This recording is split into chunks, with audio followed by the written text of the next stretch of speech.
Hello, hello, hello.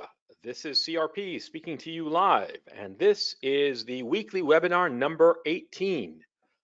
Before we get started, as usual, if you wouldn't mind raising your hand to ensure that you can hear me properly. Can you hear me properly? Just raise your little hand there. I'd appreciate it. Thank you. Looks like everybody can hear me. Fantastic. Listen, I'm so sorry for the delay. It couldn't be helped. I was outside of the city, and returning to the city turned out to be a little bit longer than I anticipated. And so it was, I'm sorry about that. Sorry, but well, better late than never. So we're going to do this webinar on FIRE, which is the Financial Independence Retire Early movement, which I've been getting some requests from different people here on Patreon, different members who are subscribed. And it's an interesting topic. I'm not going to talk about any kind of manner in which to invest, okay? Or business that you should pursue or whatnot. That's up to you. I want to take a step back and look at it from a macro perspective. What's the point of FIRE? What's the point of doing it, of pursuing financial independence? Because on its face, it seems very attractive, but you have to start thinking about what it actually means. Not simply saying, oh yeah, I want financial independence, I want to retire early, but why? Why do you want to do these things? That's the key question.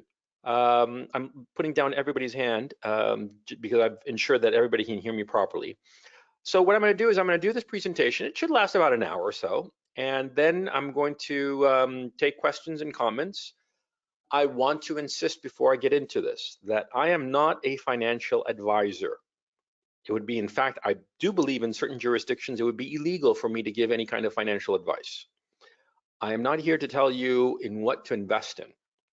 I'm here to give you like a perspective as to how you should approach this issue of FIRE and whether it's worthwhile for you, because for some people, it's going to be a complete waste of time. Whereas for other people, it will be a tremendous help. So let's get started. Okay, so here's the whole outline for the show. I'm always of two minds whether to put out like the whole outline of a show in one slide. But then again, I figure that it's good because that way you know what I think is important and what I think is not that important, right? So anyway, let's get cracking. FIRE is, as I said before, financial independence and retire early. The notion, it's basically an online movement at this point. I mean, it really is like a movement. And there are a lot of people, so be on your guard, there are a lot of people who are trying to sell you stuff, trying to sell you seminars and crap like that about FIRE. I mean, I perused a little bit of a few Reddit boards and here and there and whatnot and forums and so on. I'll be real honest. I think that a lot of it is just jerking off. A lot of these guys who are in this FIRE movement, they're just talking about shit as opposed to actually doing it. And they theorize and they go on and on and on, sort of like the pickup artist community. There are a lot of guys in the pickup artist community who, excuse me, who don't really approach girls, but they talk about girls incessantly. And they strategize and theorize incessantly, but they never actually go up to a girl and say, hey, my name is John, I want to fuck you, or words to that effect. You see, in FIRE, there's something very similar going on because the online world lends itself to mental masturbation. It lends itself to guys who just literally mentally jerk off without ever doing the deed. I mean, think about it. I mean, this is incredibly vulgar, but think about it. When you go out and fuck some woman, you are potentially creating a baby, right? You are out there doing it. Whereas masturbating, what is that? You're not doing it. You're doing it by yourself.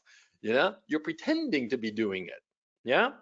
A lot of people in a lot of forums on FIRE are just talking about it endlessly.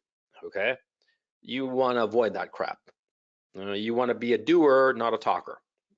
Now, and here I am going to give lie to that very statement. I'm going to talk about FIRE, but you understand what I'm saying. Now, The whole notion of financial independence, retire early, is that you are, it's only possible, it is necessarily possible by acquiring an independent income, also called passive income. Essentially, fuck you money. For those of you who don't know, that the concept of fuck you money is basically enough money that you can say fuck you to anybody. And that's sort of like the dream of everybody, to have enough money that nobody hassles you. It's a dream, but it's a daydream. Okay, so you have to be a little bit careful, and I'll get into it in just a second. Now, passive income, when people talk about passive income or independent income, you always have to remember that no matter how passive your income is, you always have to look after it. Okay, there's no real such thing as passive income, except frankly, the only ones I can truly think of are military retirees or people retired from social service, like policemen and firemen and whatnot. They get a check every month and they don't even have to think about it once they retired. Okay, those are the only people who truly have passive income. People who are retired and they're getting their retirement money from something so bulletproof that it'll never go bankrupt. Because if you retire from a company's pension fund or whatnot, that pension fund can go belly up and you'd be, shit out of luck. Okay, so nobody really has passive income, independent income. You always have to be looking after it. Okay, that caveat, I have to put it out there. Now, there are two components to financial independence and retire early. This is going to sound obvious until you start to think about it a little bit. Financial independence means getting your fuck you money. Retire early presumes that you want to do so, you don't want to work anymore, so that you can do the things that you truly love. Think about it. Why would you retire early? Huh? It sounds great on its face, but you're only going to be doing it if the thing that you are working at is something that you really hate, either a job or a business. You really hate that thing. That's the only reason to retire early. Warren Buffett is like 85 or 88 years old. I mean, he's an old man, okay? Now, he's working every goddamn day. Why? Can he retire early? Fuck yeah, he can retire early. He's he's got $50 billion or however much money he has. Of course he could retire early. He doesn't want to. Why? Because he enjoys working. It's fun. It's not work. And that is something that you should be thinking about. Because the whole point of a good life is to be doing that which you enjoy and desire to do. Okay? Now, this is really interesting insofar as fire is concerned, because when you start thinking about fire, it forces you to figure out what you would love to do and whether you can earn a living at it. Earn a living, it doesn't matter how much money we're talking about, just making money enough that you can live on it, okay? So that's the first step that you have to be taking insofar as fire is concerned. You have to figure out you have to do two things. Number one, you have to figure out what is it that you truly love to do. This is actually really hard. Most people don't know. And here's something else that's very important. See, you really want to figure out what you love to do and try to be doing that thing. Because see, a lot of people say that they want to retire early, and they want to retire early and just play golf and hang out and just, watch TV and just chill. Yeah.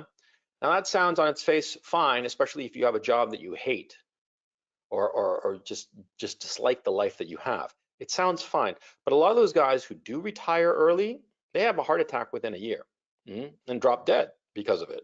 Yeah, because a lot of times they discover after the fact, once they've retired, that they really enjoyed the pressure of working.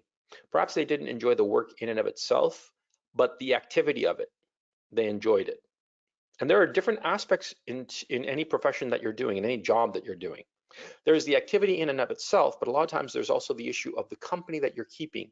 Sometimes you're involved in some business that you don't particularly care for, but you love the environment of it. The environment just makes you very happy. And this sounds odd, and you would think that that's not true, but it is the case. Many people find themselves in jobs, in businesses, in situations where they don't like what they're doing, but they love the people that they're with. They love the stress of it. You got to keep in mind too that all human beings require stress. We are all anti-fragile in the sense that, see, the more stress we have, the stronger we get. And when you remove stress, a lot of times you start just like falling apart like a like a jello mold that has, that's just left out in the sun. It starts just melting away. Mhm. So you have to figure out, the first thing you have to be doing is figuring out that which you truly love and whether you can earn a living at it. Once you figure out what you truly love doing, you have to figure out if you can produce an income from it. If you can, then do that thing and don't worry about fire. Yeah, of course. For instance, if you are, say, let's take something very humble. Suppose that you enjoy doing woodworking. Some of you guys know that I like doing woodworking and I'm pretty crappy at it, but I enjoy doing it, right? If you enjoy doing woodworking and you can earn a living at it, perhaps not a great living, but it's something that you really enjoy doing. The hours spent at woodworking make you feel happy. It's something that you really enjoy. You look forward to it. You look forward to the challenges of it every day. If that makes you happy, then you don't have to worry about fire. You just pursue woodworking, become a carpenter. It's as simple as that. See? But if you cannot produce an income from the thing that you really love to do, then you want to be considering fire. You see? Yeah, because what you want to be doing is achieve financial independence and retire early so that you can do that thing that you really like to do but does not produce an income. See? This is something that a lot of these people in fire do not seem to understand. They're not thinking to themselves of what constitutes a good life. They're only thinking to themselves of how do I make a lot of money and retire early to do nothing. That's what a lot of them, at least in the forums that I was cruising through, seem to be talking about. They seem to not be thinking of what is the point of fire. Why pursue fire? The why question always cuts like a hot knife through butter. Okay? You always want to ask why. Why pursue fire? And the only reason to pursue it is because the thing that you really love cannot provide you with the living that you want, whatsoever that living may be. Okay? Perhaps you have certain ambitions and goals that yes, you love woodworking and you could get a decent living at it, but you have certain ambitions insofar as earning enough money for a family and whatnot, this, that, the other, that woodworking simply will not achieve. No matter how you do it, no matter how you figure out a way to make like high-end furniture and charge like $1 gazillion for a sofa or whatever the fuck, there's no way for you to earn enough money that you could achieve the social or family goals or whatnot that you have in mind. I mean, that happens, of course. See, that sometimes you have ambitions in your life that the thing that you love to do, you could earn a living at it if it was just you. But there are other things that you want to achieve in your life that make it null and void. And so there you have to make a decision like a grown-up, whether you are going to pursue these very expensive objectives that the thing that you love cannot provide you an income for, or whether you are going to forego these expensive objectives and do that thing which you truly enjoy doing. See? I mean, this is a grown-up decision. This is the typical decisions that a man makes in his life. And see, that's the key issue of fire. Why pursue fire forces you to figure these questions out. And that's why I think it's valuable. And that's why I was like interested in it. That's what like caught my attention. So if you can do do the thing that you love, and by doing that thing that you love, you achieve the income necessary for all of the objectives you have in your life, then do that and forget about fire. Because fire inherently is telling you that you're going to have to do something that you really don't like in order to achieve a lot of money. Okay? The central idea of fire is redundant if you are pursuing the thing or life that you truly enjoy and desire. That's the key takeaway there. And this is the first thing that you have to think about. Now, the second thing that you have to think about insofar as fire is concerned, if you decide to take this path of fire, you have to recognize that, see, on the one hand, you're going to need wages in order to live, wages from a job or a business or whatever that pays you enough that you can pay for food, pay for shelter, pay for clothes. Yeah. But at the same time, you're also going to need to acquire that independent income. You're going to have to be pursuing the things that will help you acquire that independent income. Now, let me give you an example in my own case. Now, in 1995, I graduated from college and I moved out to Hollywood. Now, I had the opportunity to continue studying either law or get a PhD in history or work at an investment bank. And those were my options when I graduated. But rather than do any of those options, I decided I was going to go out to Hollywood and try my luck as a writer. Now, of course, I got out to Hollywood and I had $2,200. I remember it very clearly. I spent exactly $1,100 on a car, on a 87 Hyundai Excel. Yeah, this is like a four-door hatchback. It was a piece of shit, but it was pretty dependable actually. And cost me $1,100.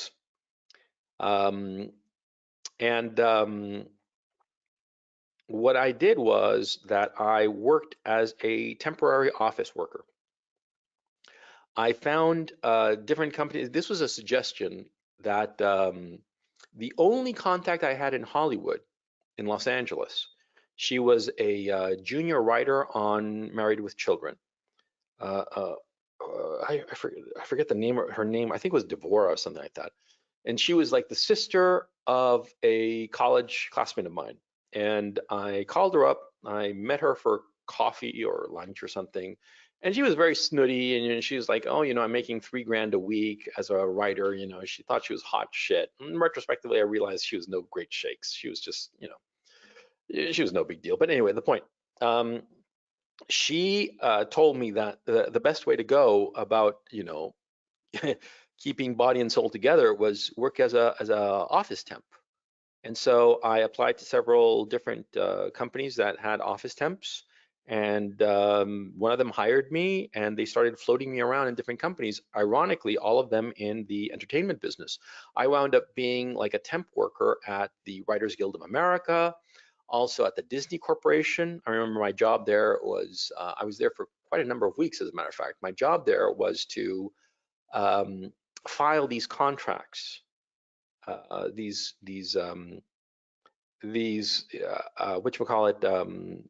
TV licensing contracts, international TV licensing contracts, in this enormous room. It was like a job straight out of like Terry Gilliam's Brazil, right?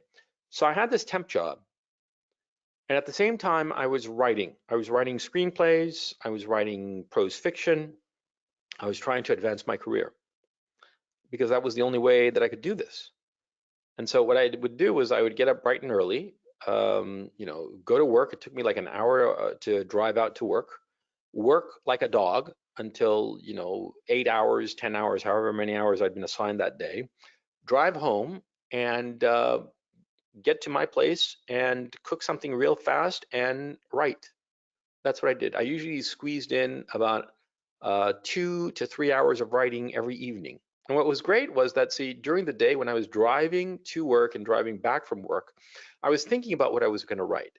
And a lot of times when I was at work, I was assigned a computer and I'd like write up some pages or some notes or whatnot and print them up and delete them from the computer there and take the pages home with me and rewrite them, expand them, whatnot on my home computer.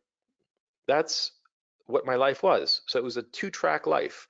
On the one hand, I had a shitty job that paid for my crappy apartment and for food and gas and cigarettes. And on the other hand, I was writing. The writing, of course, was the thing that I needed to in order to achieve financial independence, or at least a better income. But you see the point. Once you start on the fire path, once you start thinking to yourself that there's something that you want to pursue, mhm, um, to make you financially independent of a paycheck, then what you have to be doing is setting aside time and pursuing that. Because the trap of most men's lives is they have a predictable career and they have a steady salary that satisfies them enough. And this gradually erodes their will to achieve an independent outcome. Excuse me.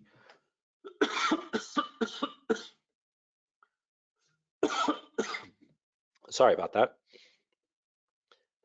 That's what happens with most guys. Most guys will tell you that they had some dream that they wanted to achieve and they came close to that dream and they failed to achieve it. They failed to achieve it, and they had all the opportunities, but they had the job, and then they got like more money, and they started doing better and whatnot, and so they slowly started to forego their ambitions and dreams. This is a natural part of life,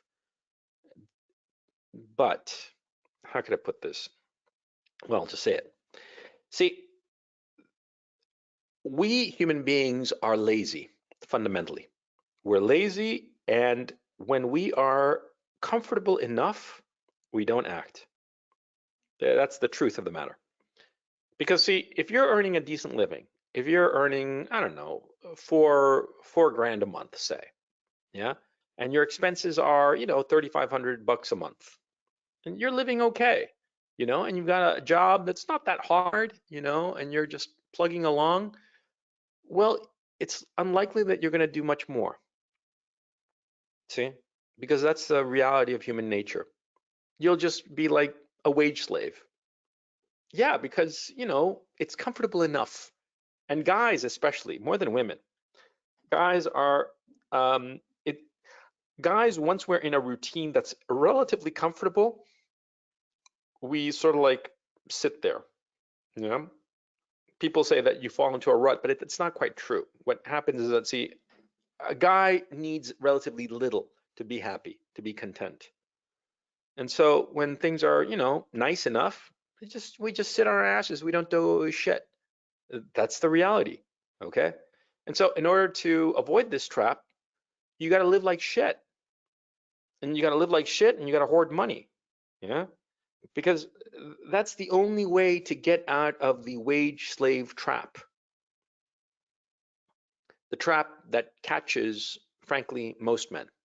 Most men you will encounter in your life are not doing that which they love. And they kind of like hate the life that they have, but they're too lazy to break out of it. Mhm. Because they are comfortable enough. See? Like, look, when I was working as a temp, I had this temp job that I really fucking hated. And I remember the thing that drove me nuts was that I had to get up so goddamn early to get to work. I remember very clearly that in order to get to work in Burbank at the Disney studio, I had to get on the 405 freeway at, I think it was like 7 and 10 minutes. Because if I got on it at 7 and 12 minutes or later, I'd be late.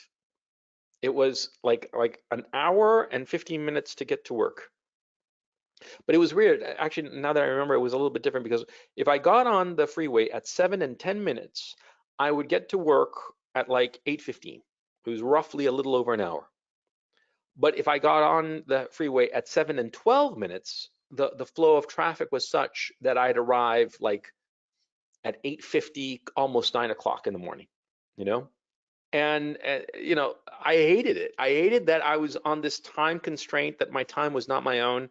I hated that I was stuck driving 2 hours, at least 2 hours every day. I hated the life that I was living. It was kind of miserable. I was living in a hovel. It wasn't a hovel. It was this crappy apartment on a street called South Bentley Avenue. It was this Mexican gardener who had slowly over the years bought a number of rental properties. And they were like these 2-bedroom and 3-bedroom apartments that he had subdivided into individual apartments inside. Like each room was independent, and he would rent it out to students or independent workers and whatnot. I lived with a student who was a guy called Jeremy, who was a UCLA, he was just graduated from UCLA. And this other guy, whose name I forget, but I remember him very clearly, he used to clean out the cages at the labs at the UCLA Medical Center, or not the UCLA Medical Center, but he cleaned out the like the lab rats and shit like that. He would clean them out. And so the point is that, see, I lived with these two guys. Each of them had their own bedroom, and I had my own bedroom. And it was, how can I put it? It was kind of humiliating. It wasn't kind of humiliating. It was completely humiliating to be living like this, to be living like still like a student, with these guys who were like older. I mean, the guy who cleaned out the cages, he had been like a drug addict, and he had gone, he'd sobered up, and he was like in his 30s, and he didn't have any fucking future, and he was very religious, and he'd found some solace in religion, and I had no ill will towards him. But I thought to myself, man, that is just so depressing to live that life. And I remember, I mean, now that I think about it, actually I haven't thought about it in a number of years. I remember being so afraid of becoming like that guy who cleaned the cages at the for the scientists at UCLA. I was just so terrified of becoming that made my life like kind of like a hell. And retrospectively, I'm really glad that I lived with that guy, because that guy kind of like, how could I put this? He was the negative example. But had I been living in the same place without these two guys, not in a 3-bedroom apartment, but just like an efficiency apartment. If it had been an efficiency apartment, and I'd had like a lot of distractions, like friends and hanging out and doing this, that, the other, it's likely I would have continued being a temp. And it might have reached a point where one of the companies I temped for decided to hire me full time. And I would have, worked for them, and I would have just been a little cog in some corporate machine. Yeah, of course. If I'd done the comfortable thing. See, that's the point. In order to avoid that trap of becoming a wage slave, you have to live like shit.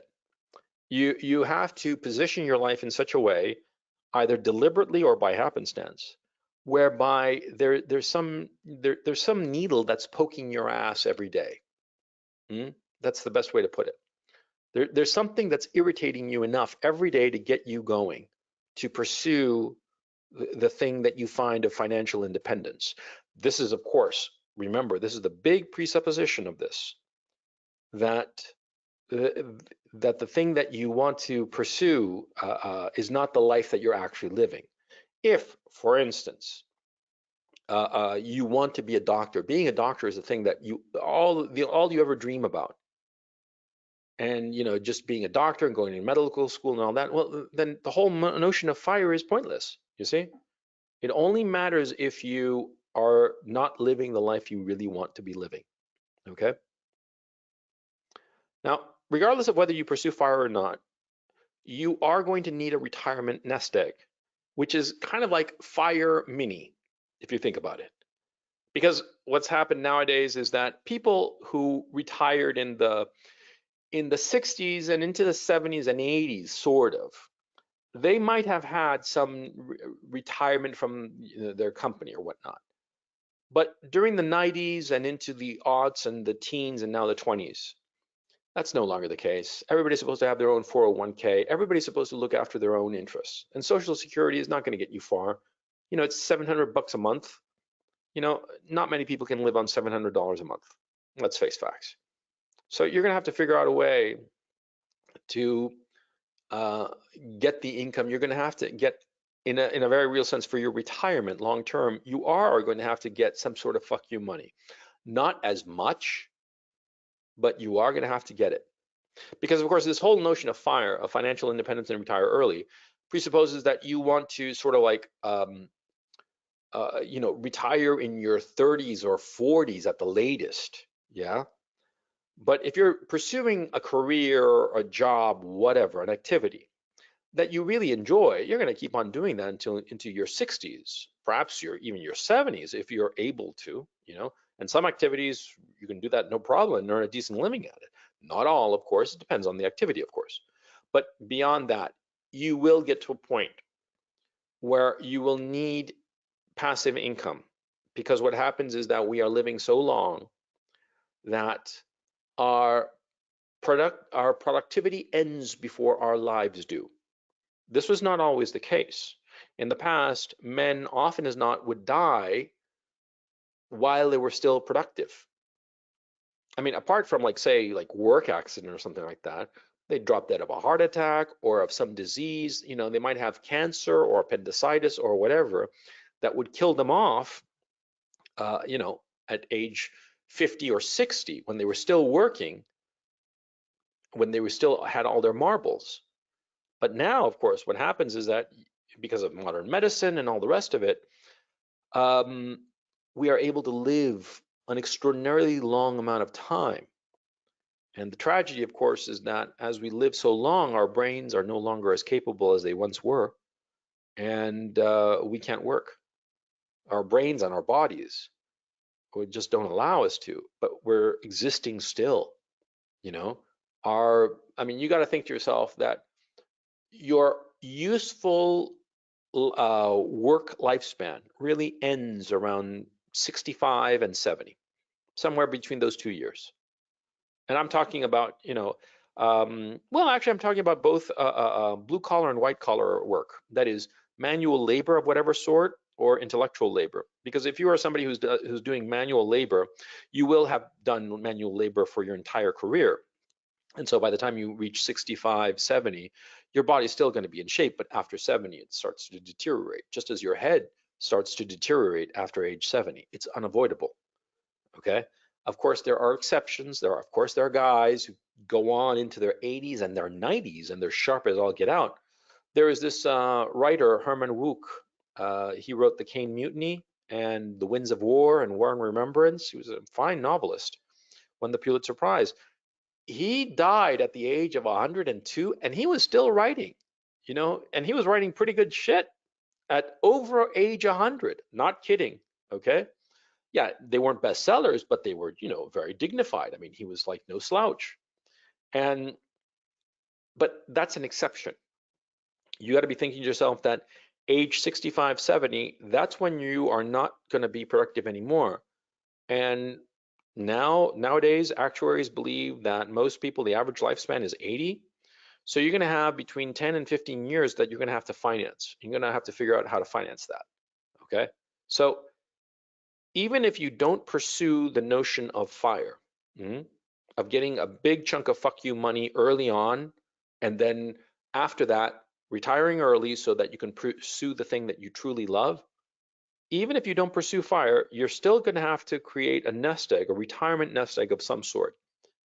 And the smart thing, again, FIRE makes you think about this. If you can pursue the thing that you enjoy without having to get like a big chunk of fuck you money to finance you for the rest of your life, okay? That's great, but you still have to figure out how to get that nest egg. And therefore, you're going to have to figure out how many years are you going to need money for? Because if you don't pursue FIRE and you just keep on doing whatever job because you enjoy it and it gives you enough money, then you're gonna have to say to yourself, well, I'm gonna basically check out at 65, perhaps 70, but 65 for sure. Check out in the sense of no longer be working, okay, not dying, okay? I'm gonna be out of the picture, out of the work picture by age 65. Let's be conservative, or perhaps even more conservative. You can say, perhaps because of the profession you're in or the business you're in or whatnot, that really the top age is 60. That happens. Okay, so at 60, I'm going to be over. And you know, you take one of these longevity tests that you can do online that they ask you a whole bunch of questions about how fit you are and your lifestyle choices and whatnot, and they give you an age as to how long you can expect to live. And those things are goddamn accurate. It's really surprising, but it's true. Anyway, you take one of those tests and you figure out, okay, so the test says that I'm going to live to age, say, 80. So I'm going to need to finance 20 years. Now, of course, I expect to own my own home by age 60, free and clear, but I'm going to have property taxes and I'm going to have to finance food and whatnot and random expenses.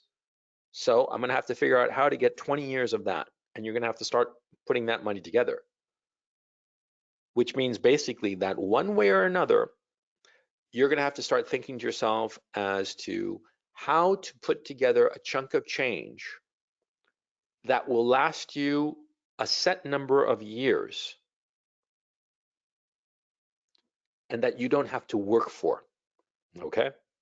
You're going to have to figure that out from the get-go. And a lot of people might say, oh, what do I do if I'm 40? Because all this stuff that I'm talking about, if you're 20 or 30, yeah, sure, no problem. You can start, figuring out how to do it, start scheduling it and whatnot. But a lot of people say, well, I'm 50. How do I do that? It's never too late.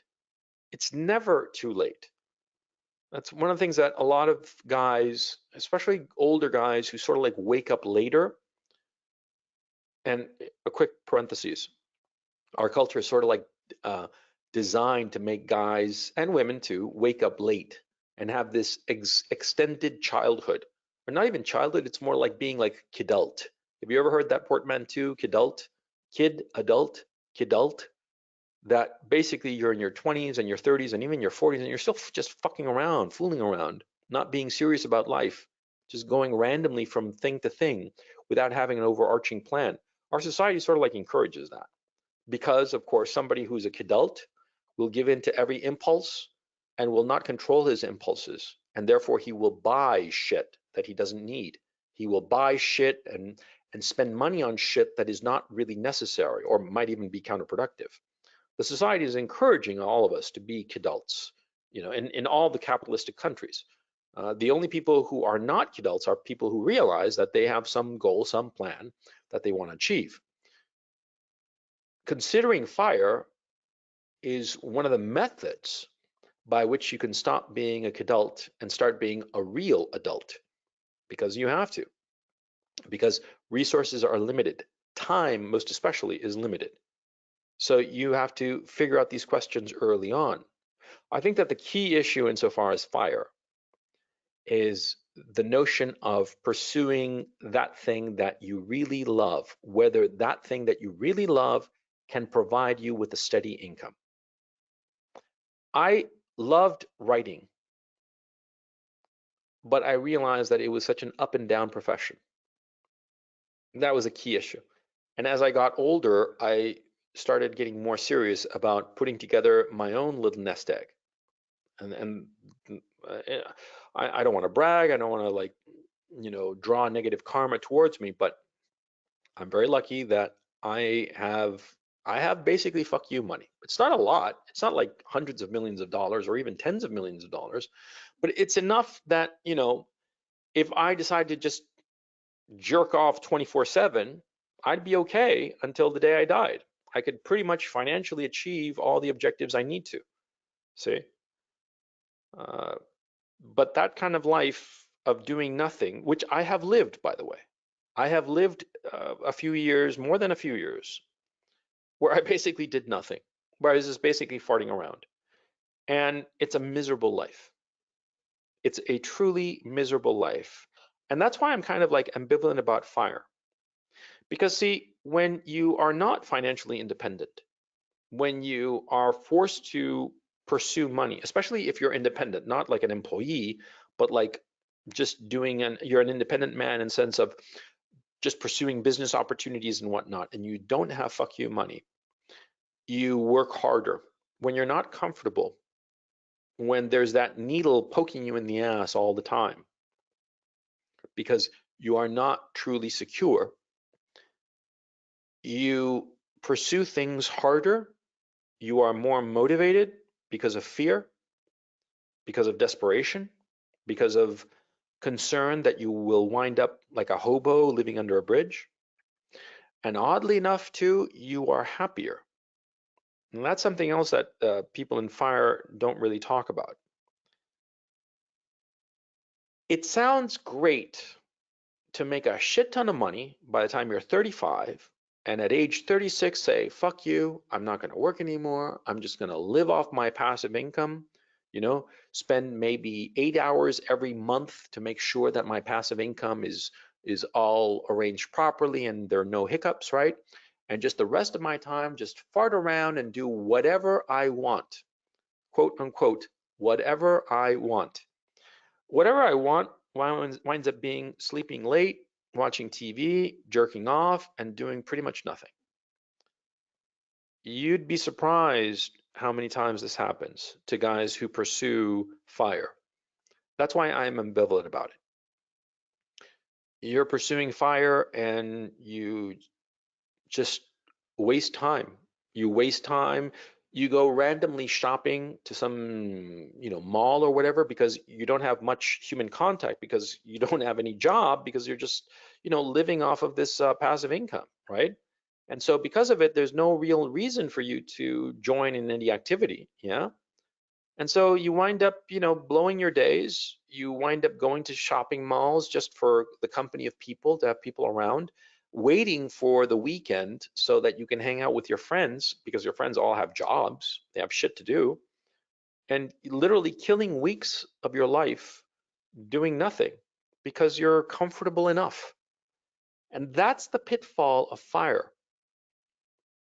It sounds great to be 36 years old, sitting on a fuck you money of say 5 million bucks that, at say 6% a year. What's that? 6% of 5 million is 300,000 a year, right? $300,000 a year. I don't know about you. I can live very well on $300,000 a year. Most people can. It sounds terrific, but it makes you slothful. It makes you really miserable.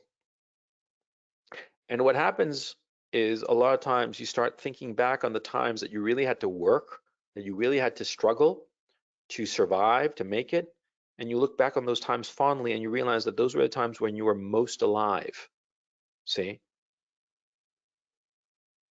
Because you have to make the distinction between living and existence. And fire, many times, makes it sound really great that you can just retire early.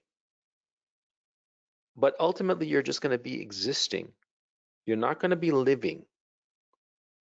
And living, often as not, is when you are pursuing something, especially something difficult, and where the odds of success are not guaranteed. A lot of guys who pursue fire, they reach it, and then they're miserable. No different from those guys who had some job and they retired at 65 or whenever, and they had a heart attack a month later. Yeah. They've got nothing to live for. Let me tell you from experience, there is nothing worse than having a life where there's nothing to live for, just existing, and there's no point in your life. I have to admit that part of the reason that I'm doing the online thing, I don't need to do it. I mean, I set myself the challenge that, I wanted to do a set of content for my kid. That was the original goal, to create some content so that my son, who is currently 5, when he's 35, I'll likely be dead. In 30 years' time, he'll be 35, but I'll be 82. So either I'll be dead or I probably won't have all my marbles. So I figured that I'm going to do content so that he can see it. And see, after about a year or so, I pretty much achieved all the content I wanted to achieve. And I was going to shut down my channel, but then the channel started like gearing up. It became suddenly popular. And because of that, I started thinking to myself, well, how far can I take it? How popular will it get?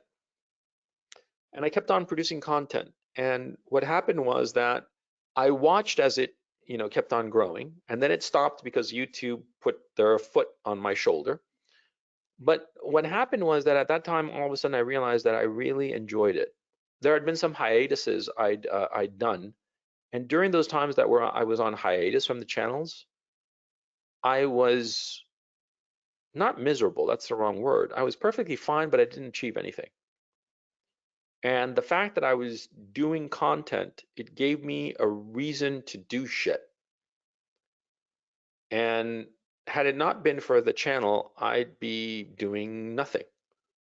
The CRP channel, the GL channel, and the Patreon channel. And I'm not gonna lie to you, like doing this stuff is not, it's not that it's particularly difficult. It's the routine, it's the doing something, the pressure to produce content. That's it, the pressure. It's not the difficulty, it's the pressure. If you live a life without any pressure, if you pursue this notion of financial independence, retire early, you're going to live your life without any pressure. And you're going to be miserable. Okay? And so, how can I put it? It sounds as if I'm saying that fire is a bad thing, even though I myself have done it, but it kind of is. It kind of is. And you see how. And of course, when you are desperate for cash and you're broke as fuck and you don't know what to do, and you're just like, your life is like whack-a-mole, things pop up and you just whack them down and you're like desperate all the time. Yeah. You look at somebody like me saying this shit and you say, oh, fuck you, you got it easy, right? Well, yeah, but once you get to the point where you can retire early, you look back very fondly on those times in your life when you were just playing whack-a-mole. That pressure, it gave you a reason for being. This is why Warren Buffett, as I said at the beginning of this broadcast, continues to work. He can retire early. That's no trick at all for him. He's rich enough to do it. And on top of that, he's not a particularly, he's a frugal guy. He doesn't have any particularly expensive tastes, right? He could retire early, sure. Decades ago. He could have retired decades ago. But it's the pressure.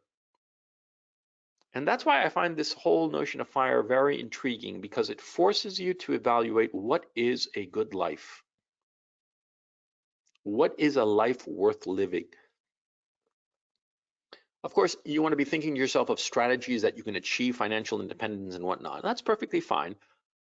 You go online, you plug in FIRE, financial independence, retire early, and you're going to come up with a whole bunch of crap telling you, do this, do that, go here, go there, here's a forum, there's a forum, the Reddit, subreddit, blah, blah, blah. And they're all going to be talking about like, ooh, real estate. Real estate is how you achieve financial independence. No, like day trading. Day trading is how you achieve financial independence, blah, blah, blah. And by the way, don't get into day trading now. I would suggest everybody and their mother is doing it right now, okay? This is going to end in tears, okay? Because people have been setting up these Robinhood accounts and they've got all the time in the world of just, because of the lockdown, they're just playing and they think it's like monopoly money and shit. This shit is going to end in tears. I don't know when, but it's going to end in tears. And a lot of analysts, financial professionals, right, have been analyzing these Robinhood trades and whatnot. And they're saying all these fuckers lose money. They're playing against the casino and the game is rigged. They're going to get fucked over. And they, so don't fall for that trap. But anyway, all these FIRE forums tell you different strategies, different things to acquire this fuck you money, to acquire passive income, to acquire financial independence. You got to figure that out for yourself, okay? In my own case, I'll tell you right now, I am invested in real estate, in income producing real estate, apartments, office space, whatnot, different stuff in different places, and they produce an income, and it's an income such that it is more than enough for my family and myself and pursuing the life that I need. That was me.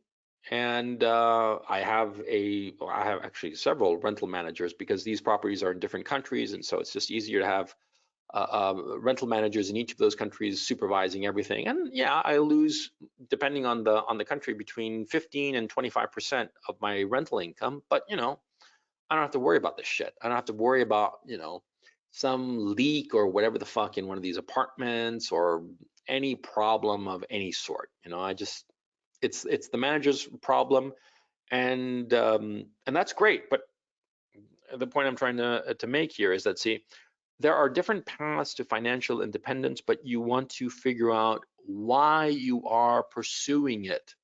Mhm. There's a guy I watched on YouTube the other day, a guy called Stephen Graham, I think his name is, okay?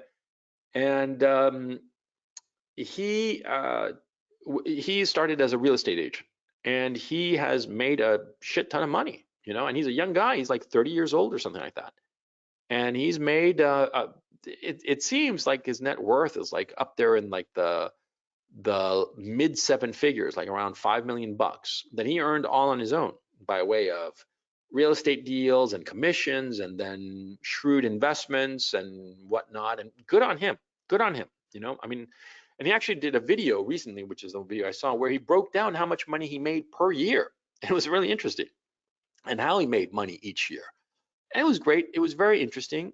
I have no ill will towards the guy at all. Okay, I want to make that really clear. And I'm not shitting on the guy in any way. I respect him. He's a guy who decided, I'm going to make money, and that's that.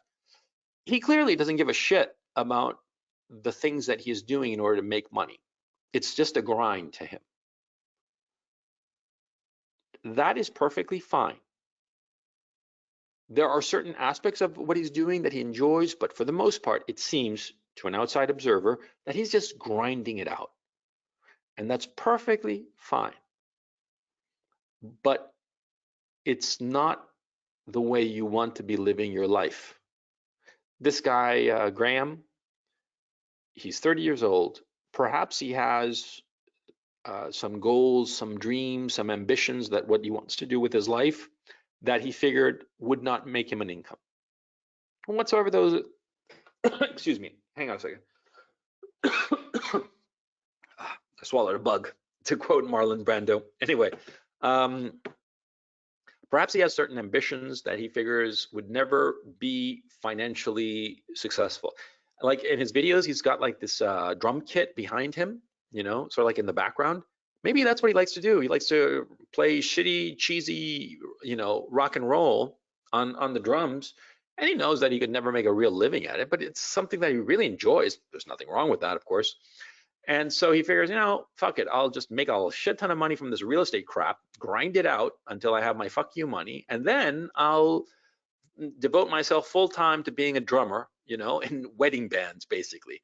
That's perfectly fine. I mean, and I would respect that, because the guy made the decision that he couldn't make it, or he couldn't earn a living or earn enough money to have the living standard that he wanted by way of playing drums in wedding bands. I'm making this shit up. I have no idea what his ambitions are. Okay, I have no idea. But the point I'm trying to make is a serious one. See, he figured out that being a drummer for a shitty wedding band was not going to make him the money that he needed for the lifestyle that he wanted. Therefore, he set aside a number of years and worked absolutely at top speed to grind out his fuck you money. That guy, in this semi-hypothetical, because now at this point, I've made up so much shit about it that it's really hypothetical, but bear with me. In that situation, fire makes absolute sense. It's like a sprint. It's like you saying to yourself, okay, I want to be a drummer at some shitty wedding band, or I want to be a woodworker and fuck around on woodworking all day long, or whatever the fuck. And so you say to yourself, I am going to sprint for the next 5, 10, or 15 years, however long it takes, to put together that nest egg that allows me to do the thing that I really love. That is an adult decision.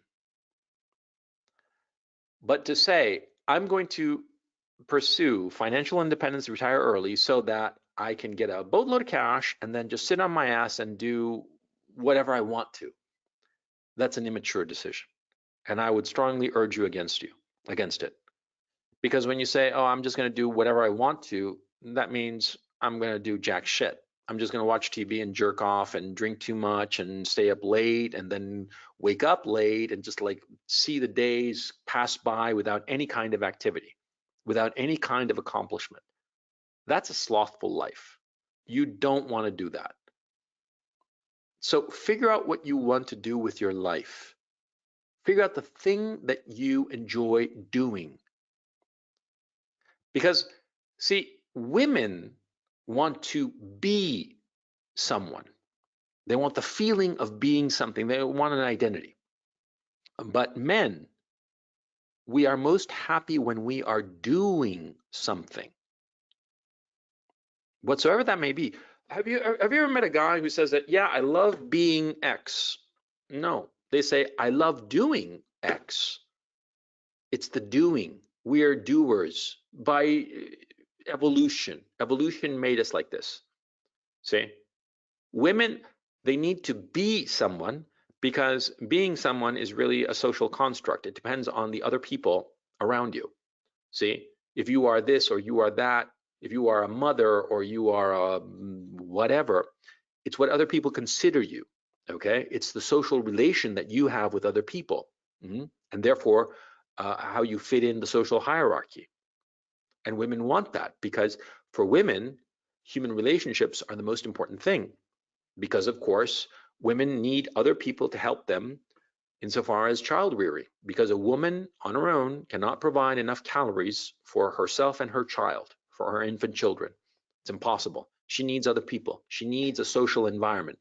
That's why for women, a social environment is so important. But a man, what does he do? A man wants a woman, so he pursues a woman. A man wants food, so he pursues food. We are people who pursue. We are people who do shit. We chase, see? And that's why you want to be thinking about fire, so that you can figure out, what do you want to chase after? See what I'm saying? Okay, I hope this is clear. I hope this helps you out. And now let's go to comments and questions. So I'm popping up the questions box and throwing the floor open to people's questions. And how many people we got? Oh, we got 70 people. Oh, nice audience. You got any questions? You can hit me up in the question box or raise your hand. Nobody wants to raise their hand? Oh, Alexa Satezalo. Hello, Alexa, are you there? Hang on, let's see if. Hi, can you hear me, Coach? Yeah, I can hear you. What's up? Good, man. Long-time fan. I just wanted to ask you if you thought America was a safe place for me to park my money, and if I should be moving it out. That's a good question. You know the #1 money laundering country in the world? You know which one it is? I'm gonna guess Switzerland. No. Guess again. America. America, that's right. America is the #1 money laundering country in the world. Okay. Really? Yes. It is actually very easy to use the United States to launder money. A lot of people who don't know figure that laundering money is something that happens in like Switzerland or the Virgin Islands or Panama or some shit like that. No. It happens in good old USA. Nice. Because of various factors that are not relevant here. But the point is, see, the United States is a very safe country to put your assets in. Okay. The government is not going to take them very easily. They're going to have a really good reason to take them. But the fact is, if you dot all your I's and cross all your T's insofar as documentation and don't fuck around with the IRS, you'll be fine. Yeah, nobody's going to take your money away in the United States. Okay. As to whether it is profitable to invest in the United States, that's a different question. Okay, it depends on the asset class, it depends on the business, it depends on, a whole host of things.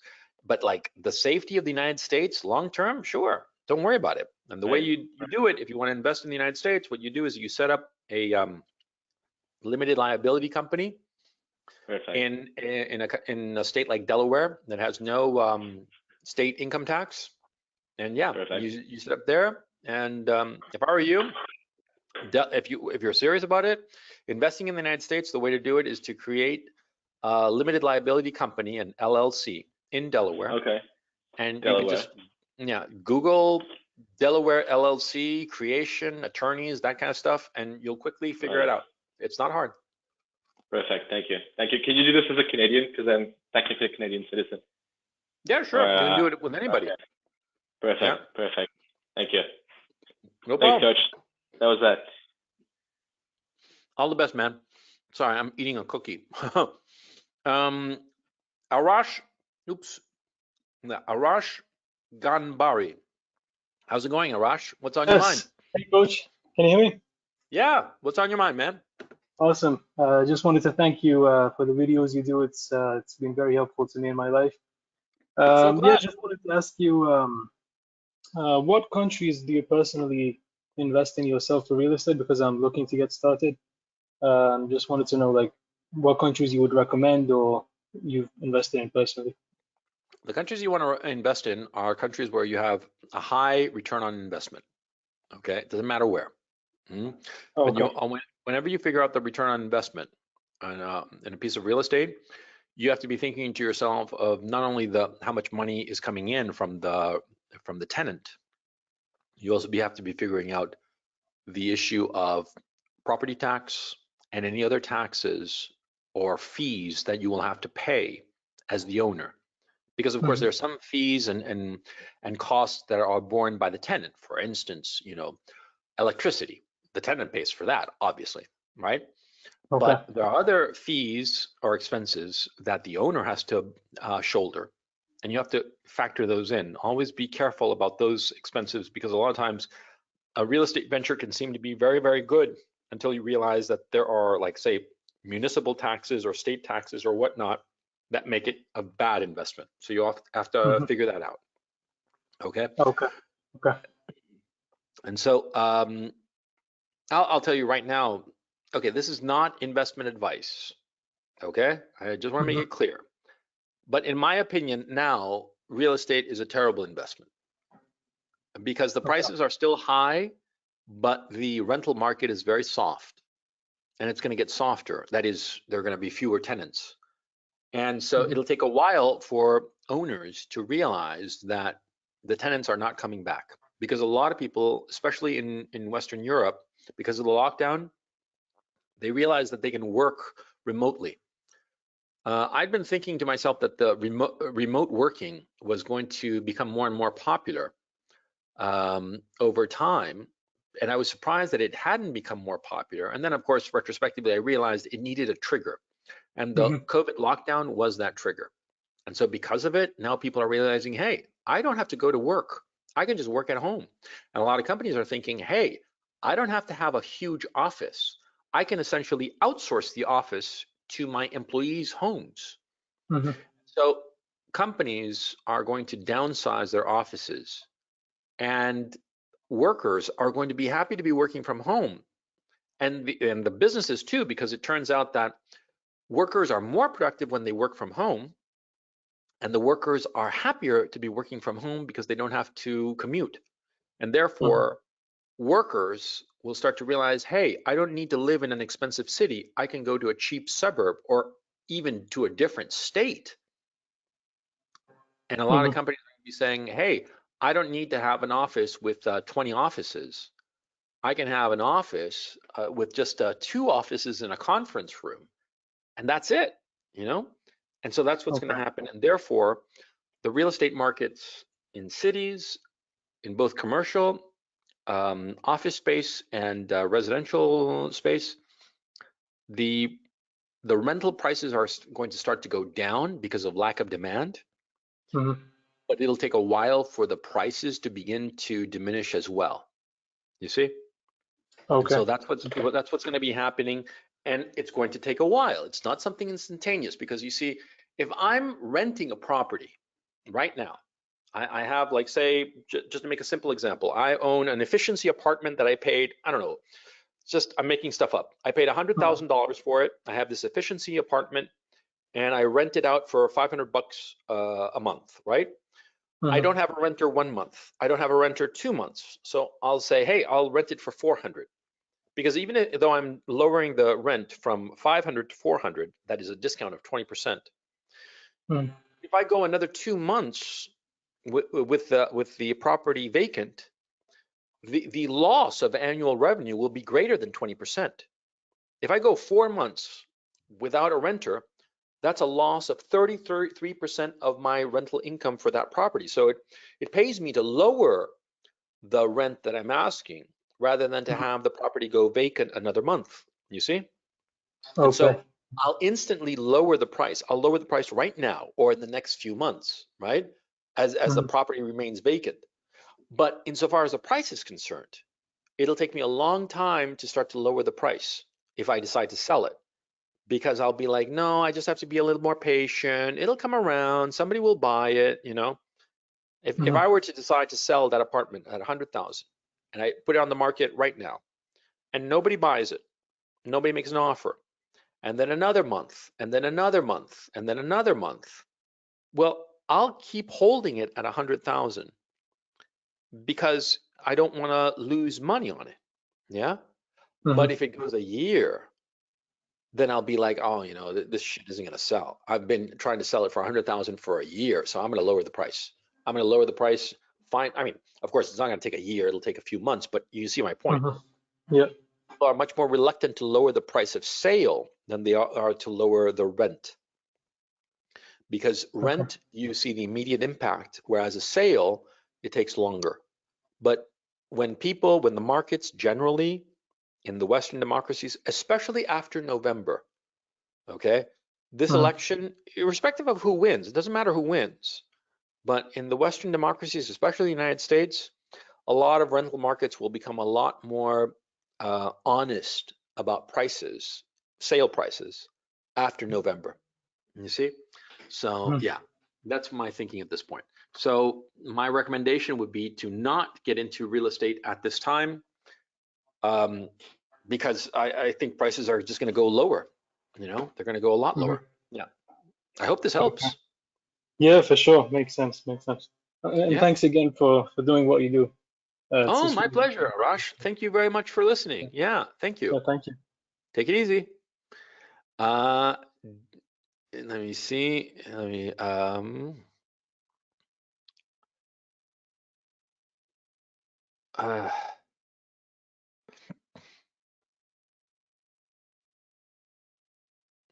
okay, RM has an interesting question. Let me hit RM. RM, are you there? Hello, RM. Hello. Hey, how's it going? Good. How are you? Pretty good, pretty good. You had a really interesting question. Why don't you hit us all with your question? Yeah. So I have a friend. We have been friends for past 4 years, Mm-hmm. and he has started a. He's saying he wants to start a algorithmic trading platform, Yeah. and is asking me to help him with programming. Yeah. But I've seen recently some red flags, let's say, that I'm not sure how to vet the situation. So he's a smart kid. He has his PhD. I am a PhD. He is emotionally unstable most of the, not most of the, I've seen him being emotionally unstable many times. And Emotionally that what? I'm sorry? unstable. Unstable. Like, Okay. yeah. Yeah. No. I- He's nuts. he has Okay. very he has a lot of ups and downs, mostly downs, but ups and downs. So Okay. that's some concern. And also, he was telling me that he has made his living for the past year through trading only. Yeah. But Yeah. I just learned that he was employed actually until January. He's saying that he quit the job at his will, but at this point I'm not sure about that. And we are not in the same city anymore. He's like miles Yeah. away now. Forget about it. I mean, it's simple as that. Look, if a guy is a liar, yeah, and you think he's full of shit, I mean, look, more often than not, if you suspect that somebody's full of shit, they are. Okay. And why are you going to be wasting your time with them? You see what I'm saying? Yeah. Somebody comes across to you as full of shit, you're like, okay, good knowing you. Take it easy. Of course, you don't have a fight with them. Never fight with people. Okay? Yeah. That's a mistake. Just gently phase them out. Okay?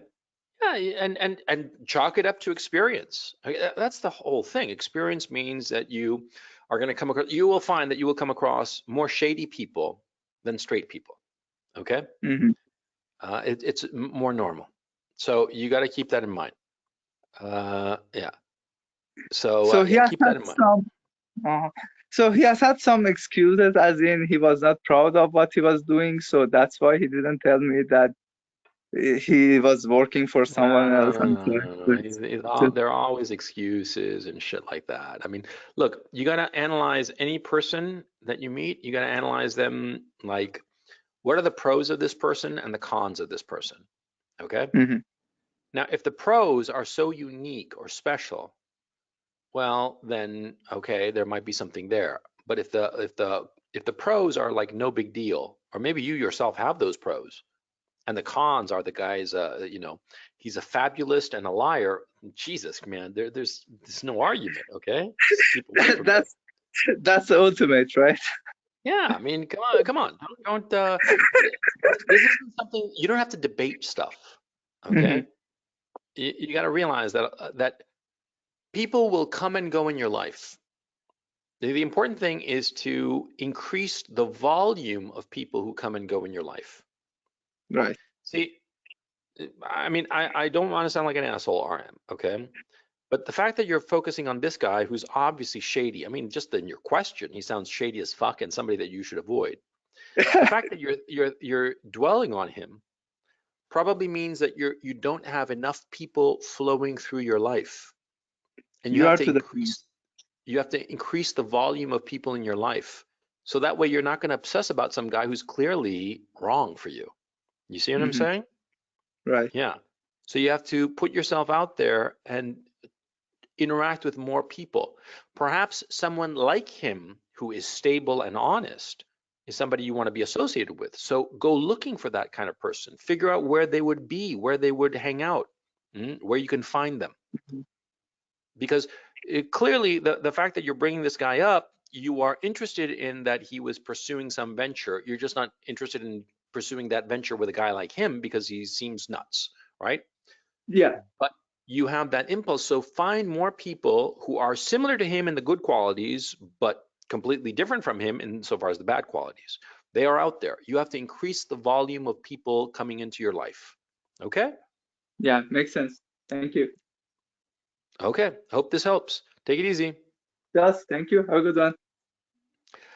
Humphrey Chen has a interesting question, but he's also saying that he can't hear. So that's kind of interesting. Humphrey, are you there? Humphrey? The sound is off because Humphrey is saying that the sound is off and he can't hear. I think it's Humphrey's computer or something, or his connection or whatnot, because I just unmuted. Oh, there's Humphrey. Humphrey, are you there? Yeah, I'm here. Yeah, for a moment I couldn't hear you. The sound was off. Now it's okay. It's back to normal. Okay.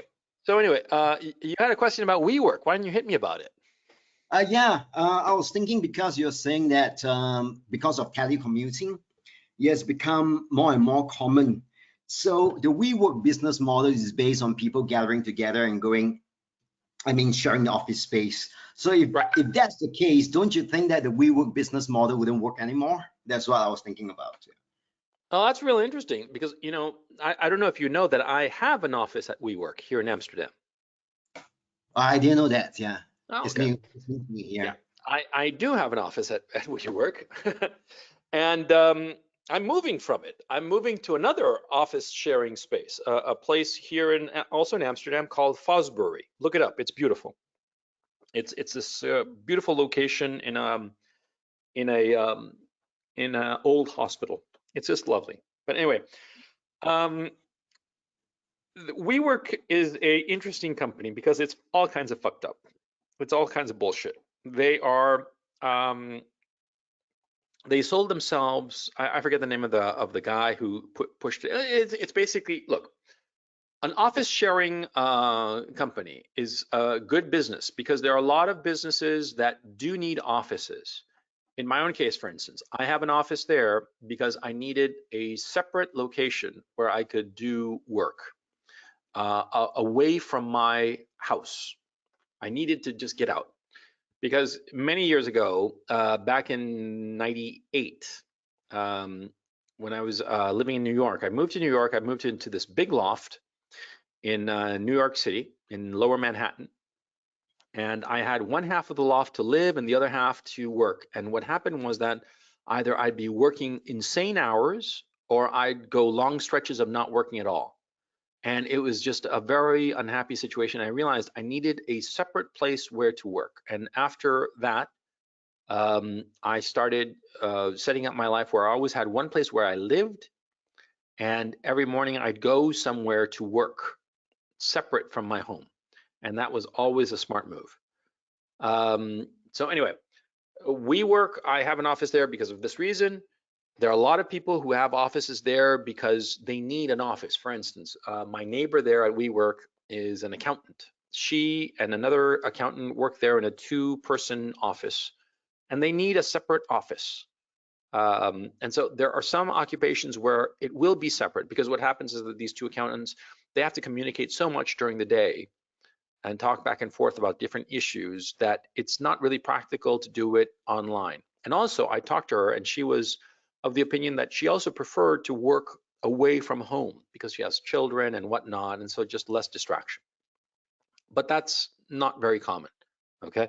And so far as the WeWork model is concerned, there will always be office sharing businesses. WeWork is fascinating because SoftBank got taken for a ride. It was a big old scam because WeWork sold itself as like a tech company. It's not a tech company, it's just a real estate company. And there are lots of real estate companies like it, like Regus. They are extremely successful, and they don't what you call it, they make a lot of money. They're very profitable, and they don't pretend to be a tech company as WeWork did. And WeWork is a money loser, okay? But it's because of mismanagement. It's not because the business model is a bad one, okay? Regus, which is the #1 competitor of WeWork, or WeWork is more the competitor of Regus because Regus has been around for decades. That's a very successful business, very profitable, and will continue to be profitable. WeWork is not profitable because they, in order to get volume, they rented out offices very cheaply, and so they incurred huge losses, and they expanded too quickly, getting into enormous debt. And so because of that, the company in any downturn was going to be vulnerable. And we had a downturn, and so now they're incredibly vulnerable. And I can tell you there, because I'm there, roughly half of the offices are empty. You can get a good deal. By the way, at all of these office rental places, you can get a very good deal, because at Fosbury, I needed a change of scenery from WeWork. I just got tired of it and whatnot. And so I went to Fosbury and I made a fairly absurd offer.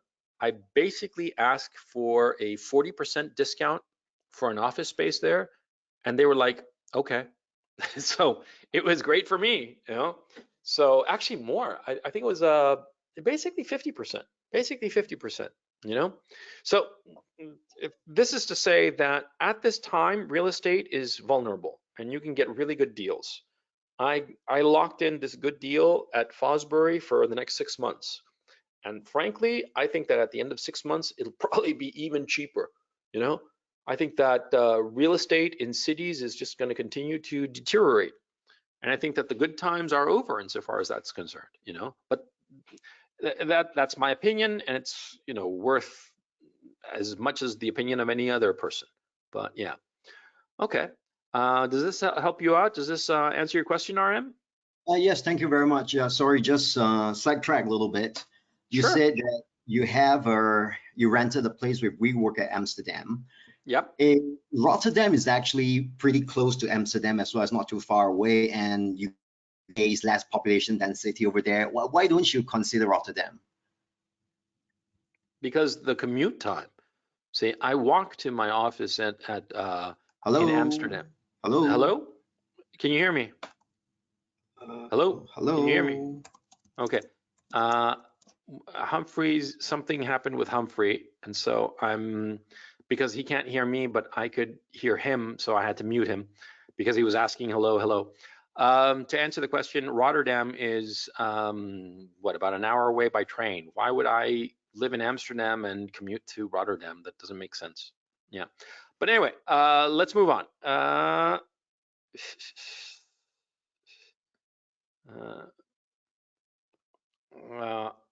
Oh yeah, okay. Here's Sam Payne has an interesting question.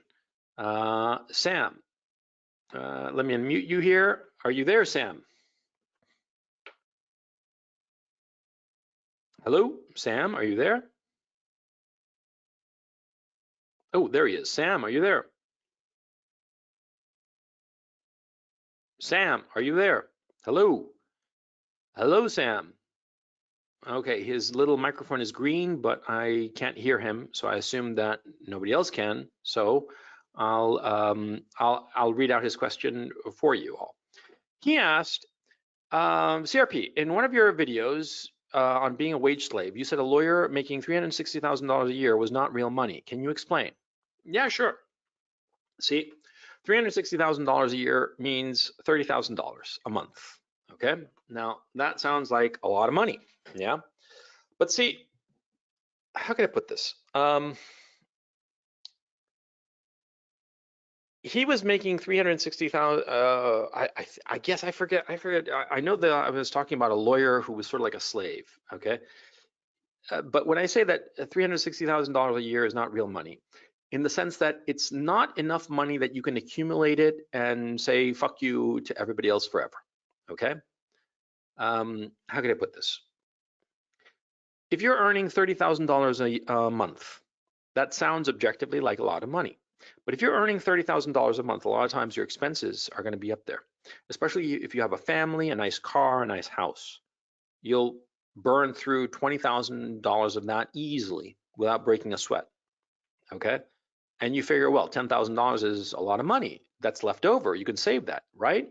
Yeah, sure. But you save it for 12 consecutive months. That's $120,000. $120,000. How much money can you get out of that if you invest it? Say at 6%, $120,000 at 6% is $7,200 a year. $7,200 a year, that's roughly what? $600 a month. $600 a month. $600 a month is nothing. Okay.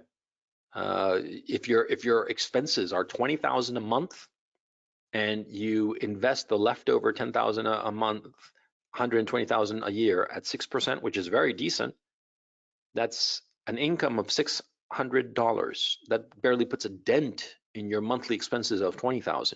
You see? So you have to understand that. How can I put it? The way you become a wage slave is when they are paying you just enough to live well, but not so much that you could quit your job. See? Lawyers are classic wage slaves because they make good money. Yeah, they do. But of course, they make good money, but they are obliged to dress a certain way, drive a certain car, live a certain way. And it's not that they're obliged. Nobody's like forcing them to live in an expensive house or whatnot, but they find themselves living in such an expensive place. It's a natural evolution. And so because of it, they sort of like get enough to live very well, but not enough to be free. And that's a wage slave. See? A wage slave is getting enough money from his job that he's living well. He's getting materially all that he wants, but he cannot break away.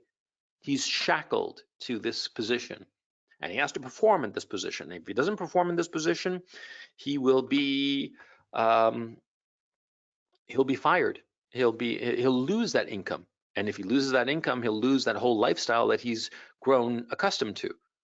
And so, what do you want to do? Do you want to do that? Do you want to be a slave like that? That's the question. See, I certainly don't, but that's me. And again, see, if the guy was a lawyer and he really enjoyed being a lawyer, that would be very different. I know a couple of lawyers who really enjoy being lawyers. It's not like onerous on them. They enjoy it very much. And so for them, they don't feel like they're wage slaves. They think that they're having a great time, having work that they really enjoy, and everything's copacetic. See? But if you don't enjoy the work, that's the point. If you don't enjoy the work, but you're doing it, then you're a wage slave. See, you're doing it because you get enough money to live well, but not enough to be free. Yeah. John Smith has a question here. Let me find John and unmute him so that he can ask it. John, are you there? John, are you there? I'm not sure. There's Oh, John. John, there. how's it going? Hi there. Hi, Mr. Lira. I had a question. Been making a living as a day trader, I mean, for like 2 years, but Good everywhere for I you. go, that there's no respect for the profession. Um, there's really, a lot of work to do, a lot of research. A lot of people just get us gambling, but that's not the case. But I just wanted to throw my 2 cents in, because I mean, when you hedge your investments, I mean your trades, I mean you're forced to limit your risk, and then you have to do all types of analysis. But this this Robinhood fad, I mean, it seems a lot of people are getting into it, and they don't have real training. Just like you have a lot of plumbers, a lot of people trying to be plumbers, they're not certified. They try to. Well, my thinking is, John, that you should think of it like people who claim to be professional poker players. There are people who actually are professional poker players, and they make a living at it, a very, very good living at it, for many years. Those people, I don't have a problem with them. They're real professional poker players. But then there are people who, like, for instance, like somebody like me, I play poker once in a while, right? I'm gonna have to mute you because there's like feedback. Okay, so hang on. Oh, something happened there, John. But anyway, I personally play poker, but if I were to claim to be a professional poker player, yeah, I'd last just, a few months. I'd lose it all because, of course, I'm not a professional, right? I suppose that's what the criticism I was making of day traders, that there are a lot of day traders, quote unquote, now who are not real day traders. They're just people who are LARPing as day traders, because you tell me that you've worked at it for 2 years. So, and you've earned a living at it for 2 years. So you're the real deal. But most of the people who are calling themselves day traders are people who've got nothing better to do. They got a lot of time on their hands. Their money is dwindling. And so they jump on this Robinhood bandwagon, you see, especially because it's so goddamn easy with the goddamn app, and the costs of trade are so low that, they're gambling. Okay. And that's what's going on. John, I am not muting you. I think that your microphone went kaput. Oh, Yes, there you're back. myself, I mean, to stop the feedback, definitely appreciate it. It's Yeah, I mean, it's more I'm difficult. not putting you down because, I mean, you're telling me that you've worked at it for 2 years, then you're the real deal. Okay. Yeah. Yeah, but I appreciate all your all your help. I've definitely watched all your videos. I think they're wonderful. So Well, thank you so uh, much. I appreciate it, that, John. and then it's a tough environment that we're living in. We're probably expecting stagflation on the next third or fourth quarter, this year. So we Yeah, it's might gonna see be. the prices at the supermarkets go on. Already commodities already starting to go up by 3-4%. If you watch, the price of lumber and price of gold. Just seeing gold, I mean, it's about 1900 now. That was the same price it was about 11 years ago. But yeah, great Yeah. opportunity. But Yeah. My fear about precious metals is that it's a small market, that it's easy to manipulate. And I think the central banks, they have a vested interest in torpedoing the price of precious metals, so as to sort of like, because everybody looks at precious metals as a signal for incipient inflation. And I think that the central banks therefore have a vested interest in pushing down the price of commodities, especially precious metals, so as to fool the market into thinking that inflation is not on the way. See, that's my concern. Yeah. Do you agree? Do you see the point I'm making here? Do you agree with it or disagree? well, what happens is that they're trying to, we had a deflationary shock, just now by the COVID crisis, and the only way they see the solution, the central banks see, as they did back in 2008, was just to for the central bank to increase their balance sheets. So we're looking at, they're pretty much monetizing debt. But that's the only tool that they've got. But if you see the money supply in other countries, I don't know if you're familiar with the economy of Argentina or countries like Venezuela, their monetary supply, the M2, or just increased by sometimes every year by 33, sometimes by 33%.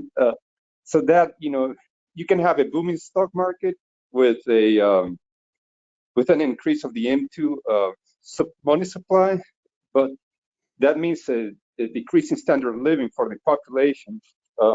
You look at cases like Argentina or Venezuela. I mean, you don't see a currency that's worthless, but if you look at the graph of the stock market, it's definitely rising, but that doesn't mean that it has any real value. So it's kind of a dangerous experiment what the Fed is trying to do now, but and it's very risky to go in equities at this point.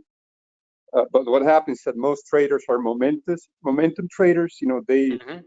They're looking for the big movements, and that's where they try to automate. They try to use the price signals. But eventually, the most successful at this, you have to be a contrarian, and that's really difficult. Not everybody is able to master, that point of view.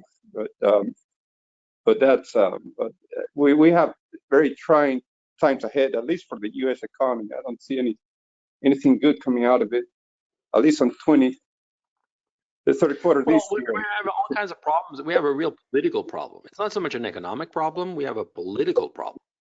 And that has to get sorted out first. This election is going to sort out so many issues. And so you're just gonna have to sit tight for this election. And until this election passes, we're at July right now. We've got August, September, October, November. We got 4 months. 3.5 months to be precise. We have to wait and see how that shakes out, And I think that, look, the best outcome would be for Trump and the Republicans to just completely demolish the Democrats. And I think that is a real possibility, by the way. I don't buy the polls. I think that it's very likely that Trump will just annihilate the left, and the left will be like, holy shit, we totally fucked this up, and sort of like wake up. That's the best case scenario I can think of. But I don't think that's. I don't know what's going to happen. I don't know what's going to happen, and I think also that the November election is going to be contested with lawsuits and a whole nightmare. I think it's going to be just a total nightmare, and so I'm just waiting for that to play out. I think the United States is fucked. By the way, I just think the U.S. is fucked. Yeah, I definitely agree with you. Now the thing is that the market has not priced the Biden victory yet. We're expecting to have Elizabeth Warren probably acting as either Attorney General. I think that's on his short list, or the Secretary of the Treasury, and then Kamala Harris is like first on his VIP list. So we're looking for a very left-leaning type of government. I think it's going to be a disaster. If Biden wins, it's going to be a complete disaster, and the vice president is going to be the president. It's simple as that, because he is senile. Look at him. It's a disaster, and I hope that the American public sort of like realizes this. But anything can happen. So I just find it just sad and pathetic, and I can't stop looking at it. But at the same time, whenever I think about it and talk about it, I get incredibly depressed, because I remember the way America used to be, and now I just find it so pathetic. I just find it so incredibly pathetic. But So anyway, man, great talking to you, and I hope to catch you next time. Thanks a lot, Coach. Thanks a lot, Mr. Lira. You have a great one. You take care. Hope you're able to see your family soon in the Ukraine. I hope so too, man. I'll keep you guys posted. Take it easy. I want to get to Matthew Cubillos, who had a very interesting question about his sister. Okay, and Matthew, are you there?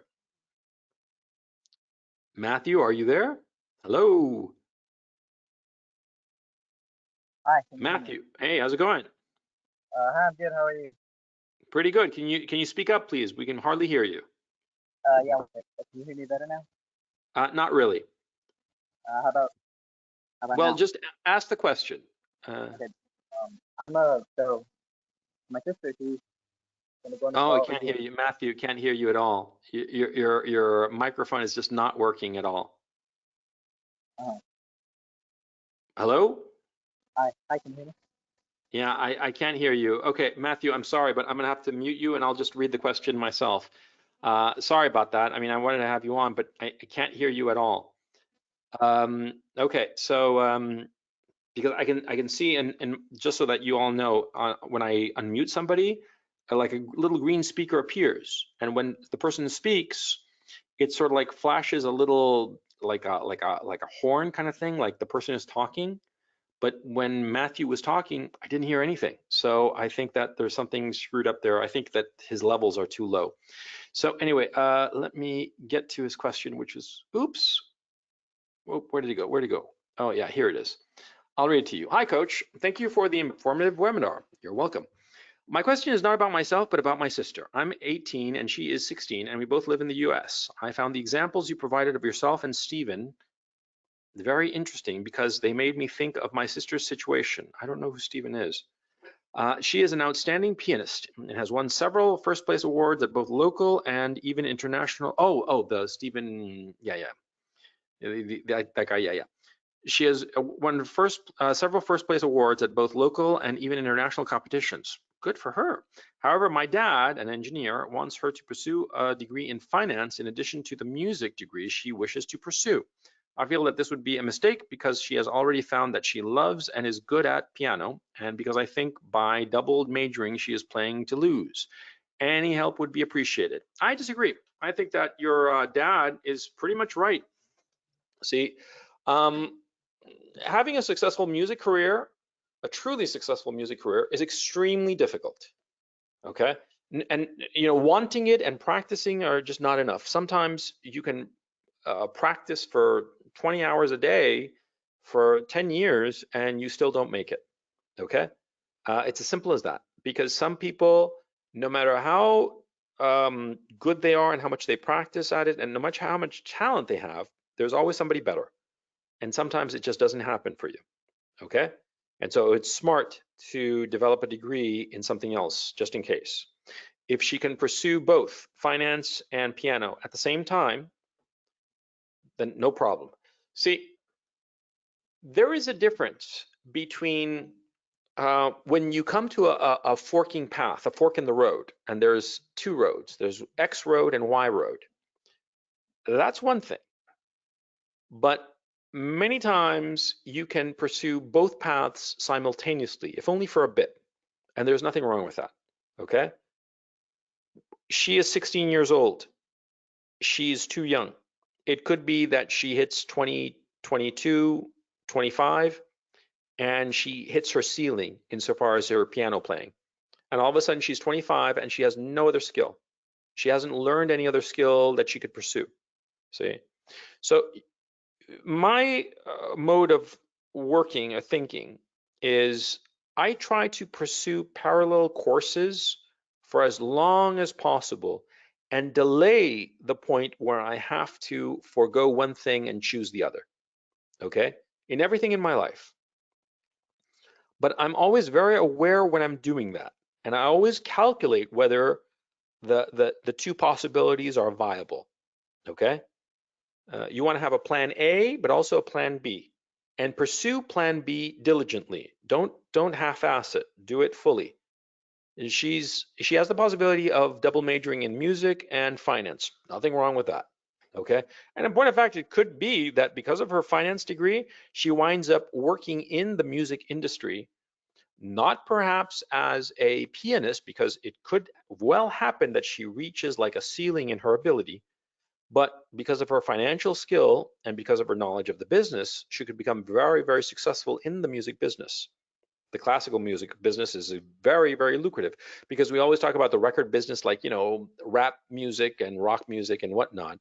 but classical music is huge, okay? And it's a huge business, and she could do very well there. And so the point, you have to have a plan A and a plan B, especially at that age. 16, she's way too young. Think of it in so far as, imagine she was a basketball player, not a piano player. At 16, yeah, she's the best basketball player, say, you know, the best one on her team, the best one in the state, maybe, right? But, you know, 16 is way young. And by the time she's 20, maybe other players have passed her by, and she's, you know, she hit her peak at 16 or 18, and the other players kept on developing, and she was at 18 as good as she would ever be playing basketball, for instance. That happens all the time. I mean, think of it in these terms. If she was 16 years old and a basketball player, would you tell her, hey, you know, you should quit school and just try to join the WNBA? Of course you wouldn't say that. That would be crazy. You see? You tell her, no, pursue basketball. It's great that you're good at it. Congratulations. Aim for the pros, but be smart. Your dad is on the right track. Yeah, and he's an engineer, so he probably is good at analysis. Yeah, I would do what your dad says. Okay, and she's not closing any doors. She's keeping options open. That's what she's doing, and that's what you always want to be doing. Keep your options open. Decide as late as possible, and always prop up each option. Don't sort of like let one option die on the vine. Always keep it up. Yeah. You know, in the pickup artist community, they talk about spinning plates, right? You know, you have that metal pole where you have a plate spinning on top of it, and what you have to be doing is keep each of the plates spinning, and you just tap each of them a little bit and then move on to the next one so that they're all spinning simultaneously. That's what you have to do with your options. Always keep your options open.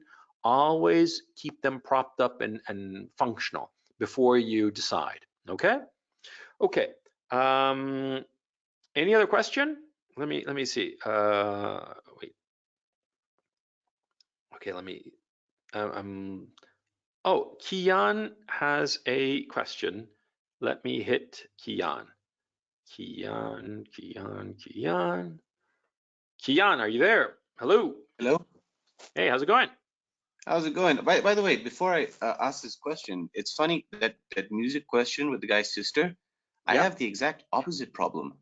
Like, I'm the one who thinks my sister should have been double majoring, but my parents insisted that she just follow her dreams and only stick to the art career. Yeah, well, she's a girl. She can find a husband. Yeah, true. Well, she's also tattooed her body. What? She tattooed her body? She's also big time. Oh man. Well. Yeah. Yeah, she's only gonna find a beta chump. Yeah, I know.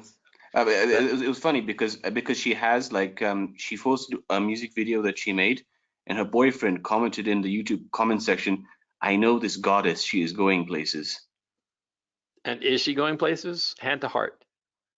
I hope so. Oh, you say no. No. Look. She's a very good singer, but her songwriting needs just a bit refining. She's not bad. She's pretty good. She's very talented. Okay, I mean, you don't have to. I'm just asking here. You want to share it with us or no? A little bit actually. A little bit actually. Yeah, a little bit. Look. She is very talented, and no. Do you want to share a link? A link? Oh, sure. You know what? Tell me what you think of the song, because I think it's okay, right? It's called "Stoned and Alone." Okay, in the questions, put up the video. Yeah. Her her YouTube channel is Siren with the I in Sirens as a 1. Is that, you got that? Wait, let me yeah. Tell me what you think, because I'm in two minds. Putting a link in the questions? Oh, okay. Hold on. How do I do this? So I can just I will try this. Yeah, just in the questions, just put the link. Oh, well, look, while I'm looking for the link, I'll ask you about my question because I had a question about Ukraine. Okay, go ahead. Yeah. So you know, you mentioned like come to Africa for your fortune, go to Ukraine, Russia to find a wife and all this stuff.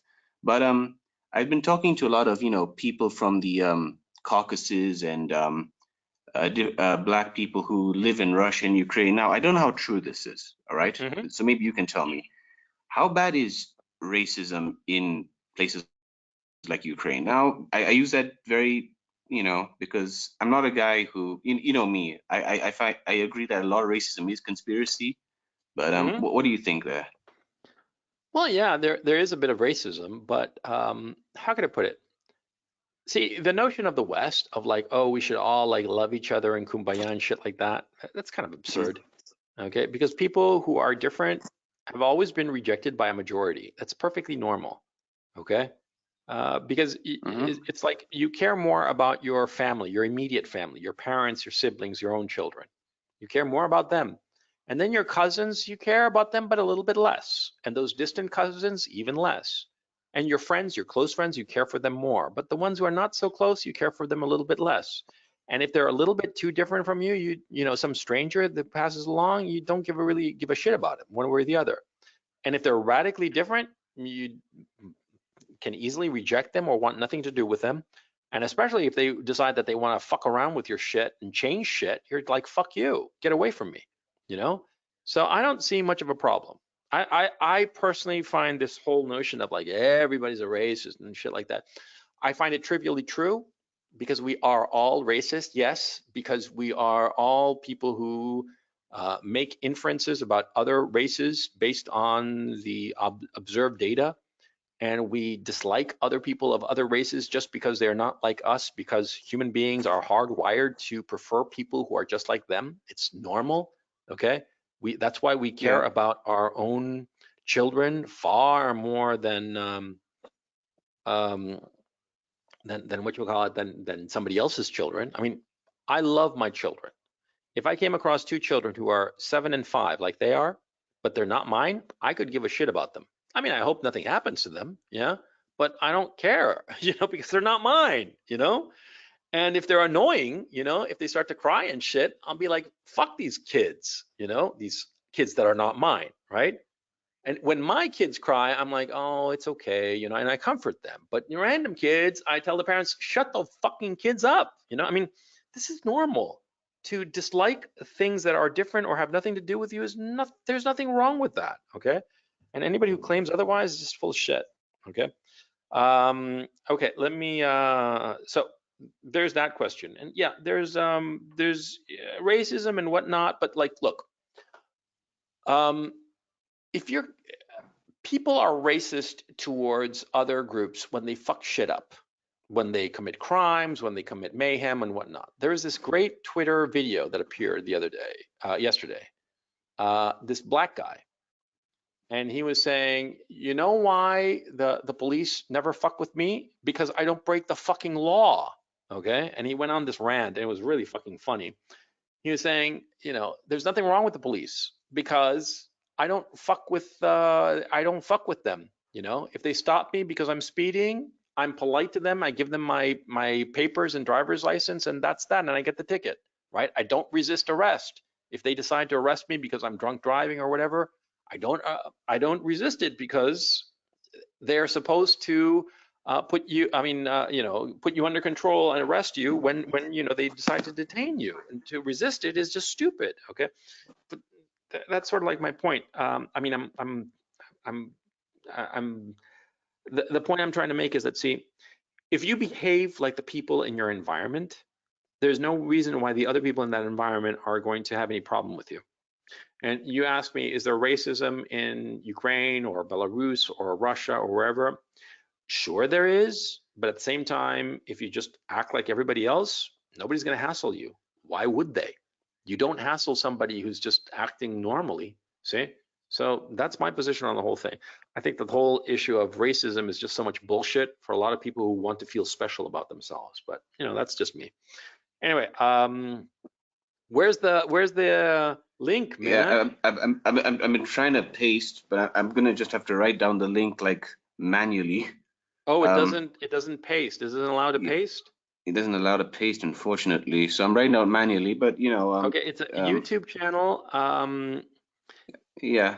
It's a YouTube channel. What's the name of what's her name? Siren with the capital S and the I is a 1. Okay, Siren, a capital S. The I is a 1. Yes. Stoned and Alone. R-E-N? Yeah. Siren, like Odysseus. Okay, there are 466 subscribers to her channel. I'm looking at it now. Yeah, it's got like an I. You've seen it? It says non-epic gamer. Oh, this isn't her. No. Okay, it's spell it for me again. It's S1REN. Yeah. S1REN. Okay. 28 subscribers. 20. I found it. Yeah. Okay. It was like the second one. Yeah, just tell me what you think on a scale of 1 to 10. I think it's about a 6, the song, personally, but maybe that's just, I don't know what I'm thinking. I'm gonna put this shit on the in the question. I'm putting this. I think I have the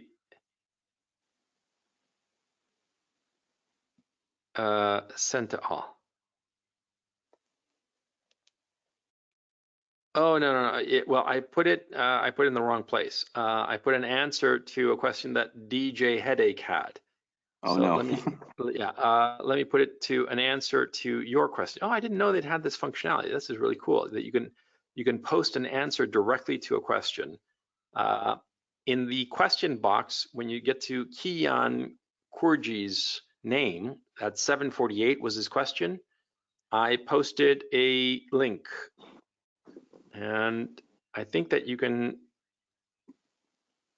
I think that you guys can check it out and go to it. But anyway, yeah, I'll check it out because I don't know. Can you guys hear that? No, I can't hear anything. You can't hear anything? No. Okay.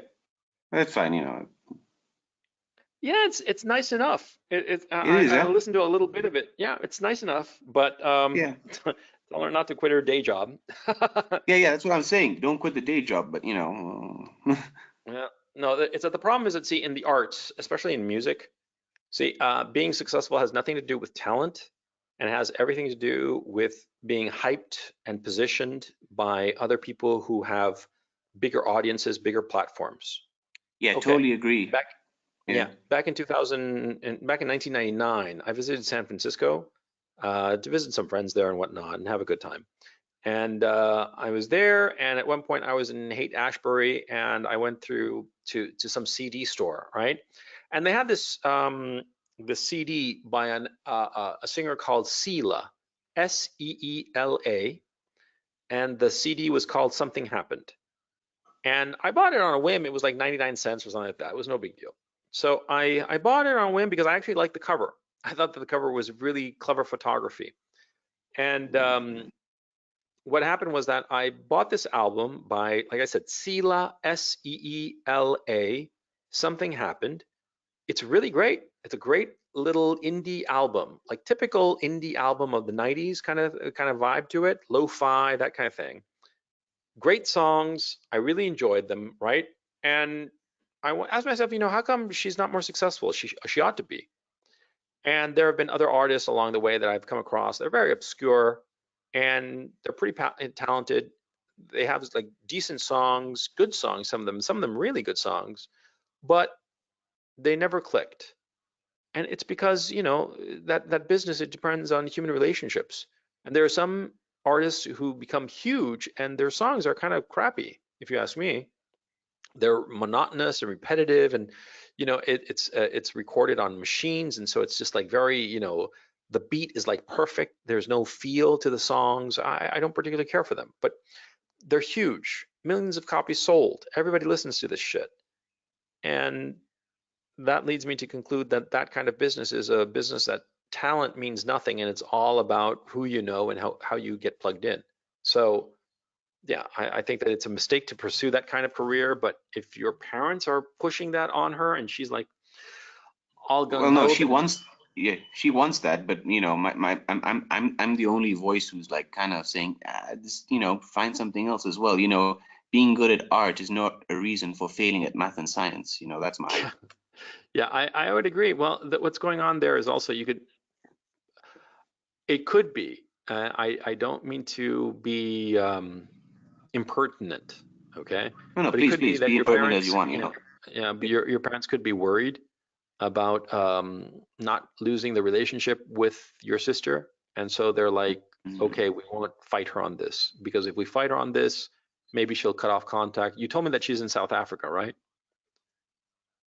Yeah, she's in South Africa. That's correct. Yeah, then they're probably worried about losing contact with her, that she gets pissed off and yeah, she pissed off at them and therefore cuts off contact. And that's something that happens a lot, okay? Especially in this this period in our lives when we're living like an atomized existence, where people can sort of like permanently break off contact and never see each other again.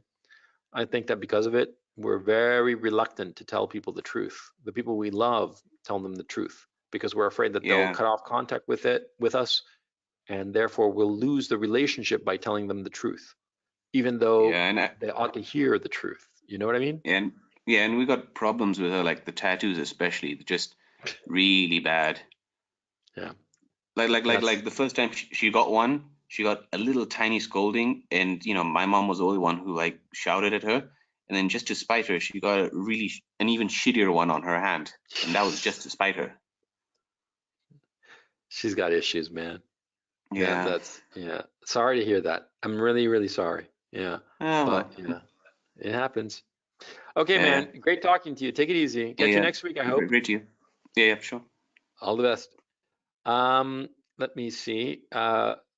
Let's hit. Let me hit. Because we've been talking about like different stuff, but Sergio Jimenez, who I am unmuting, is the only one who's actually has a question about what the fuck I was talking about. So I want to bring him on to ask the question. Sergio, are you there? I'm waiting for him to turn green. Sergio, are you there? Well, I should call him Sergio. That's how you pronounce Sergio's name. But when I speak in English, I tend to say things like an English speaking, like Sergio, instead of saying, hi, I'm talking to Sergio. It's weird. I don't like mix my accents. Okay, Sergio's mic is not working, so I'll read it for him. I'll read his question for you all. In general, what do you recommend to achieve FIRE? If one carries debt, credit cards, student loans, mortgages, etc., what would you do? Okay, I wish I had him on because I'm not quite understanding the question. But I assume that the issue becomes, if you have all this debt, credit card debt, student loans, mortgage, whatnot, how do you achieve FIRE? Okay. Well, that's sort of like what I said in the presentation, is that you have to pursue a two-track tier. Like I explained when I was living in Los Angeles right out of college, and I was working at that temp job. See, that temp job, it paid my rent, it paid my debts, my student loans and whatnot. So you have to be pursuing one track, like the normal track, where you're living the normal life, and the separate track of your life, where you're pursuing FIRE, okay? Rarely can you combine the two, at least initially, okay? It could be that later on you can focus strictly on what's the FIRE track. Like in the case of this guy, Steven, that I mentioned before, the YouTuber. He said that at first, he was doing just regular jobs to pay the bills before he was pursuing things that were FIRE, okay? I mean, well, first he was like a student in high school, and then he said he had this job at a pet store, and yeah, pet store, I think. And these jobs that he did, right, they were just sort of like to pay the bills, if you will. You have to think of in the sense that you're going to have one track initially that's just to pay the bills, and the separate track is in pursuit of FIRE. Eventually, when things in FIRE have improved enough, are going well enough, then you can devote your entire attention to FIRE, because at this time, presumably, the track that you're pursuing insofar as fire is concerned is bringing in enough income to cover your living expenses. See?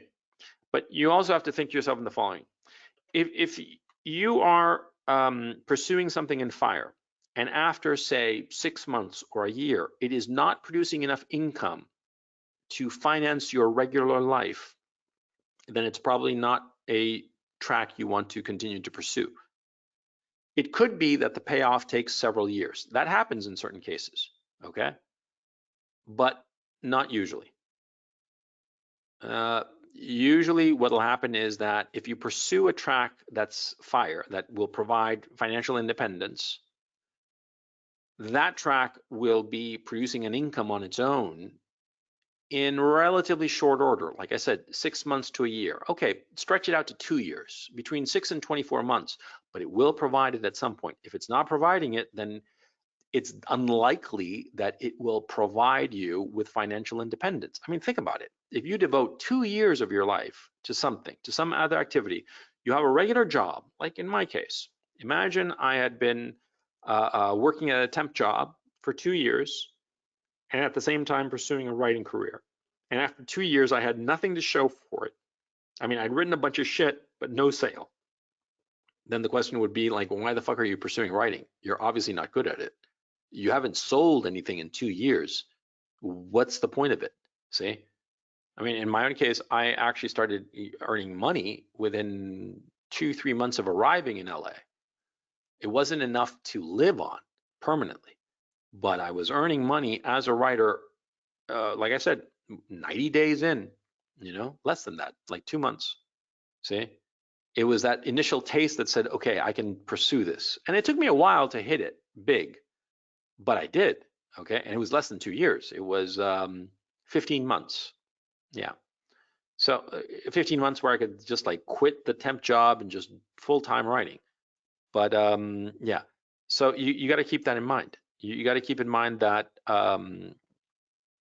what you call it, you got to pursue 2 tracks, and the fire track is the separate track. But if it's not bringing in cash at some point in the not too distant future, then it's the wrong road, and change your path.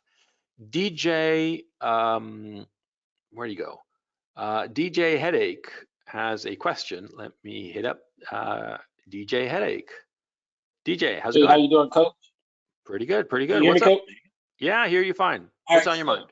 I'm actually on the opposite end of fire, where I can't hear everything you. you talked about. I can't hear you. Can you hear me? Speak up. Can you hear me Speak now? up or turn up your levels. Hello? Can you hear me? Yeah, I hear you better now. So what's up? Okay, so I'm on the other end of fire, where I've actually was a DJ. So it goes back to your artistic part of being an artist. So I was able to become financially retired. Literally was making a boatload of cash DJing for different celebrities, corporate and wedding events. And I literally took all of my cash into real estate and provided passive income.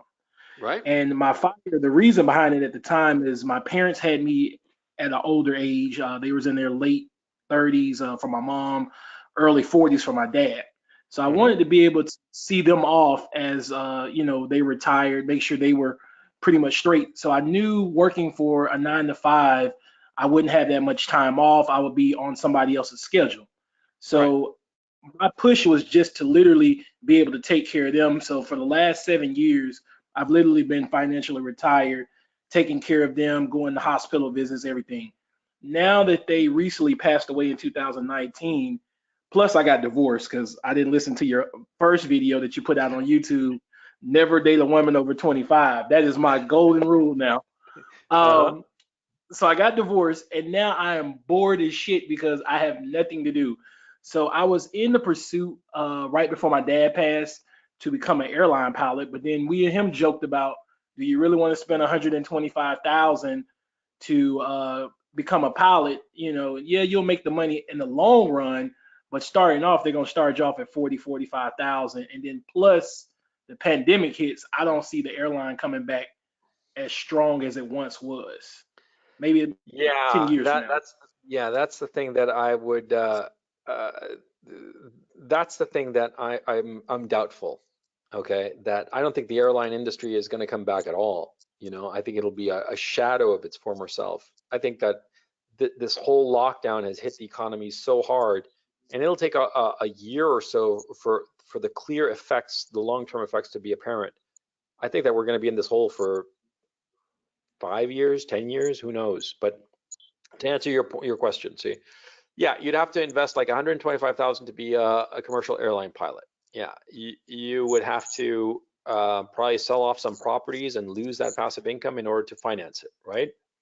Or perhaps you could take out a loan and use that passive income to finance the loan. I mean, that's a decision you'd have to figure out. But you Correct. could do like an intermediate step, which is if you're interested in commercial airline flying, well, why don't you just learn to fly a plane? I don't know if you know how to fly a plane at this point. Hell no, but I'm willing to do that. Just become a private pilot and don't even worry about the commercial. Just fulfill my dreams of just being able to fly. Period.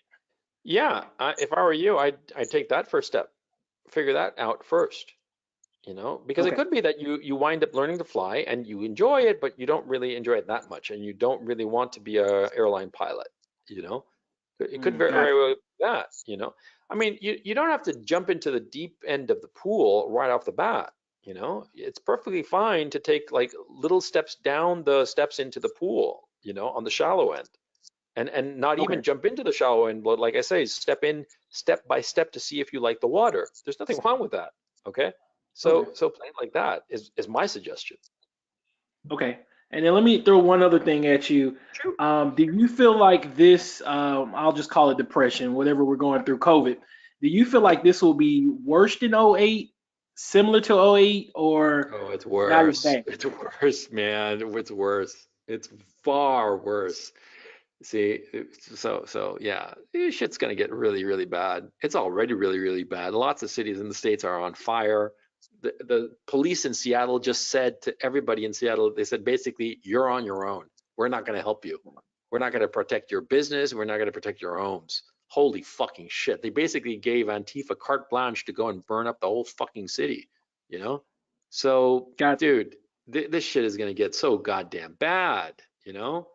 Now, And the thing is, I was, see, look, I gotta say, and anybody who's a Democrat or a leftist and doesn't like it, what I'm about to say, sorry, but this is how I see it. It seems to me that the Democratic Party deliberately want everything to go tits up, to be as chaotic and miserable as possible, because they think that if it's as miserable as possible, people will vote Democrat. That is a shitty thing to do, and it seems that that's their goal, to make things as shitty as possible so that people will say, oh yeah, I don't want any more shittiness, so I'm going to change. I don't want Trump. I want Biden, you know?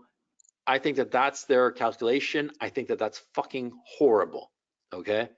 And I think that that's what's happening, and I think that the people who have come up with this plan are fucking despicable, you know? Look, gotcha. and if you're a Democrat and you feel offended by that, okay, but that's the way it looks like to me.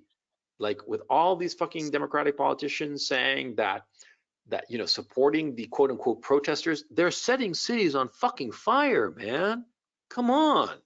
You know, this isn't like a protest. It's not a peaceful protest. It's a fucking riots going on, and they're encouraging it.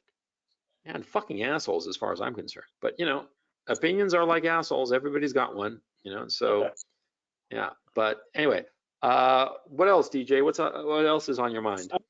I was going to throw something your way and just let you know. I'm in Atlanta, and actually, the Wendy's where the police officer shot the guy that took his taser, Yeah. and Black Lives Matters came out and woodworks and everything.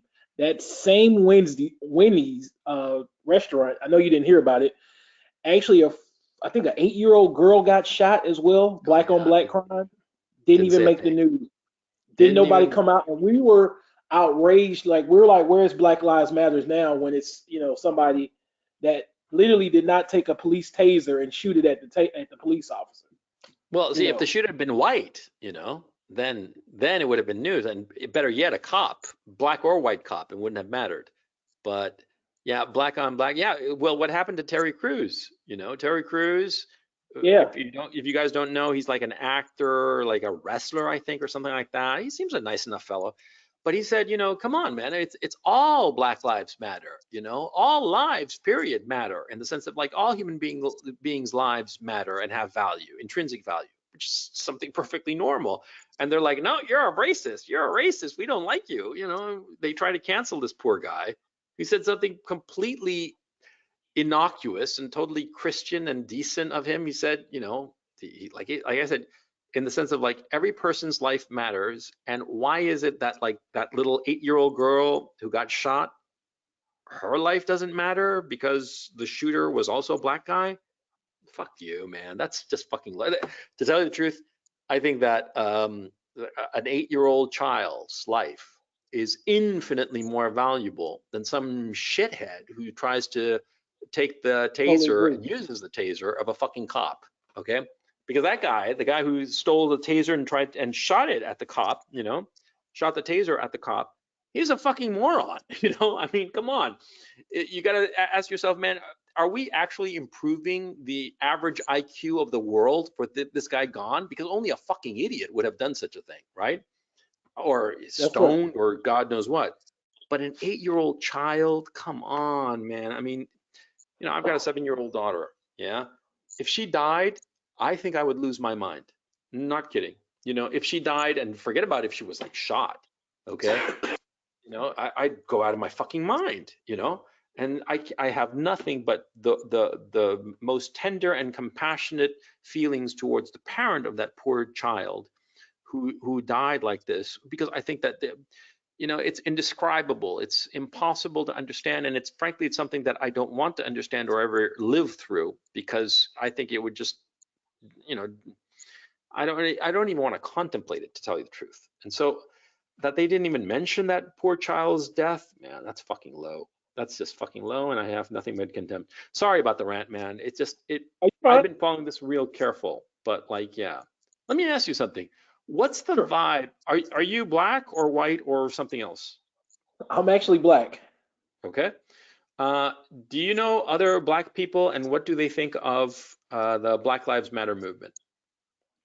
It's about 75% is for Black Lives Matter. About 25% I know that's like a bullshit, because it's like we look at it. Some of us we look at it differently. Like the 8-year-old girl, like if you're gonna shut the whole freeway down, shut it down for everybody. Yeah. Regardless if they're black, white, Hispanic, Asian, doesn't matter. Yeah. If you're saying that the police is just that bad, but the statistics to me just do not support the whole Black Lives Matter or rant against the police or defund the police. I get stopped by the police all the time, and it's just a matter of respect. My mom was a retired FBI agent, and I just was taught, man, you just respect the police. It's, the goal is to to get away from the situation as safely as possible. Meaning, if you get pulled over, the worst case scenario is you act a fool, yeah, you get shot, or the best case scenario is you get a warning. So let me work towards getting that warning and keep it pushing. Yeah, exactly. I mean, my thinking is that look, people react to you the way you treat them. If you treat them decently, they'll act decently with you. That's the experience I've had everywhere in the world that I've ever lived in. Okay, and I've lived in a lot of goddamn different places, between the States and Ecuador, Chile, the UK, Germany, France, Holland, Ukraine. That's like what, 8 countries, 10 countries. In every single country, even if you don't speak the fucking language, but if your attitude is you want to be respectful and just smooth everything out and not create a ruckus, people are easygoing. They want an easy life too. I have never encountered anybody in authority who's like, looking to start trouble with me. Never. Okay. And so I tend to think that the people who get into scrapes with law enforcement are people who probably did something really stupid to piss them off, But right now that's an unpopular. Right now that makes me a racist. Just saying that makes me a racist, which is just fucking dumb. Hey, I get called racist coon, everything in the book, but I was gonna make another point. I think the biggest difference between my friends who support Black Lives Matter versus the ones who don't, that are black, is the difference is we have traveled the world and we see things totally different compared to somebody who has only stayed in their environment. Yeah, yeah, I think so. Having a little more education, a little broader perspective, not education, but like a broader perspective of the world. Yeah, yeah, I think Correct. it's just dumb. And look, this whole COVID-19 thing, and now these Black Lives Matter rioting, I am convinced that the whole fucking thing was a put up job by the left wing and the media to torpedo Trump. I think that that's basically it. I think that, you know, everybody can protest Black Lives Matter, but you can't go to church because of COVID-19. What the fuck? Fuck you. I mean, come on, man. Well, they don't even try to hide it at this point, you know. So I don't know. I'm extremely disappointed, and I'm extremely disappointed that people aren't more pissed off at the hypocrisy. They're sort of like taking it. You know what I mean? I mean, like, Well, go ahead. I was gonna say that's the real reason why Trump actually got elected, because it was just everybody was like he was that third option, not right, not left, just somebody different. Like, and we didn't even give a damn. Like if he got in there and he just fucked up, well, who cares? Everybody's fucked up in our opinion. Yeah. But I think that this whole thing has been a plot just to get him out of there. And to say if he's done a good job or bad job, I actually like Trump for a different reason, not the politician Trump. I just like Trump because he tries, and if he fails, okay, he fails. But it's a lot of things in life, or a lot of people in life that won't even try. Yeah. And I don't even think he wanted to be president. He was like, well, fuck it, let me just try. Yeah. Yeah. Well, my thinking is that, look, I don't respect him. Okay. I think that he's a used car salesman. Okay. Yeah, he's a terrible politician. I'll admit that.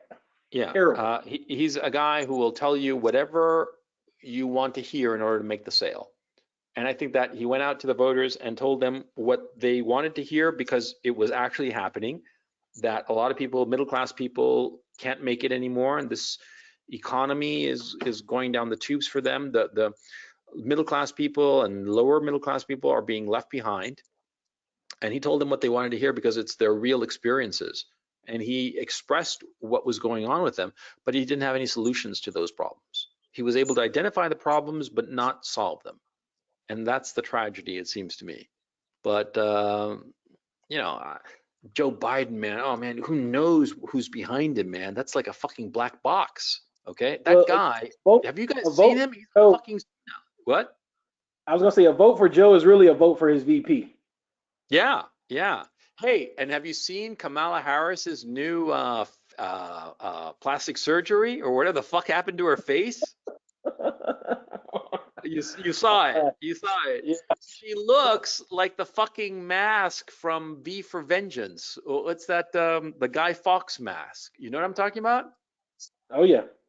Yeah, she looks like that. Oh man, it's just. I mean, Kamala Harris, man, that woman is fucking evil, and now she literally looks like a fucking clown. Oh man. Okay, I'm gonna get off my hobby horse, and we're gonna start to rant. Okay. All right. So anyway, DJ, great talking to you, man. Catch you next week. Okay. Absolutely. Okay. All the best. Okay, I've gone over 2 hours here. I'm coming up on 2.5 hours of me babbling, and yeah, I got to get some dinner.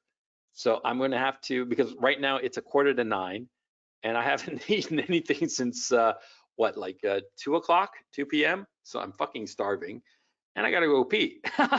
So anyway, I hope that this broadcast was illuminating for you, but I want to leave you with some final thoughts on this particular issue of fire. Okay. Oh, thank you, Arash. That's very kind of you. Look, the key issue that I want to leave you with is the notion of you have to, how can I put it? You have to figure out how to live a good life. Okay. And to do the things that you really want to do, that you want to, not that somebody else is telling you to do, and that gives you happiness and satisfaction in your life. There are a lot of things that give a person happiness and satisfaction in life that they are not particularly good at and could never earn a living at. For instance, in my own case, I love two things: squash, playing squash, the sport, and skiing. I'm horrible at both of them. I mean, I'm really, really bad. Okay. Uh, Apart from me being 52 years old, I have no talent for them, for either sport. Okay. I enjoy them tremendously, but I could never be a professional skier or a professional squash player because, like I said, I'm 52 years old, so I'm way too late to be one. But even if I was like 20, okay, at the peak of my physical condition, right, I had no talent for either sport, okay? So I'd never be able to pursue that as a career, as a life, as a profession, right? I recognize that. And there's nothing wrong with having dreams and loving to do certain things that cannot give you the money necessary to survive. That's what FIRE is for. If, for instance, I mean, I really enjoy squash and skiing, but of course, I personally would not devote my entire life to it. But let's suppose that I did. Let's suppose that I was really crazy about squash so much. I love playing it. I love doing it all the time and stuff like that. And so I decided, I want to dedicate my life to squash. But, I can't make a living at squash because I suck at it. Well, then FIRE is perfect. I look for whatever would give me the fuck you money. Real estate, day trading, whatever business would give me the fuck you money. And I pursue that relentlessly for 5, 10, or 15 years, or however long it took to get that pile of cash. But of course, at first, I'd figure out how much cash I actually need. How much fuck you money do I need? Do I need $100 million? Do I need 10 million bucks? Do I need $1 million? I'd figure it out first. How much money do I need, or what kind of assets or portfolio, what kind of income, monthly income do I need to pursue this life of playing squash forever? Okay, that's the first question I'd ask. The second question, I mean, how much money do I need? That's question number one. Question number two is, what can provide me with that amount of money as quickly as possible? That's the second question. You answer those two questions, and of course, the understand that you can never really earn a living as a squash player in this hypothetical that I'm giving, but whatever it is that you love, but that you could never earn a living at it, or not a decent living at any rate. See, those are the questions you have to ask. And then you pursue FIRE. But if you can pursue the thing that you really enjoy and earn a living at it, then don't worry about FIRE. You see my point? A lot of people say you have to do FIRE. No. You do FIRE under certain circumstances. Specifically, the thing that you love cannot provide you with the income. Like I say in the, let me just show it to you real quick. In the at the bottom, on the bottom left-hand corner, before pursuing FIRE, I write, you should figure out if what you really love doing can produce an income. If it can, then do that. Even if the big money doesn't come, you'll still be happy every day. Yeah. But if it cannot produce an income, then pursue FIRE. Okay? I mean, you gotta make that calculation first. And that's why FIRE is so useful, because it helps you focus on how you want to live your life, what you want to pursue in your life. There's this song by my favorite band called The Enemy Within. My favorite band, of course, is Rush. Rush is the only band. There is no other band. There's no other music except Rush. And anybody who says different is a Nazi communist fuckstick who knows nothing about music, okay? But anyway, Rush is my favorite band, and they have this great song. I suggest you listen to it, and this is serious. The song is called The Enemy Within. And it has this great chorus. The chorus goes, I'm not giving in to security under pressure. I'm not missing out on the promise of adventure. I'm not giving up on implausible dreams, experience to extremes. And then in the bridge, it says, to you, is it movement or is it action? Is it contact or just reaction? And you, revolution or just resistance? Is it living or just existence? That's the key line. Is it living or just existence? It seems to me that human beings, men in particular, we thrive in the pursuit of a goal. And we want to be pursuing a goal, whatsoever that goal may be, because it makes us feel alive. And we are no longer merely existing, we are living. I do not believe in God.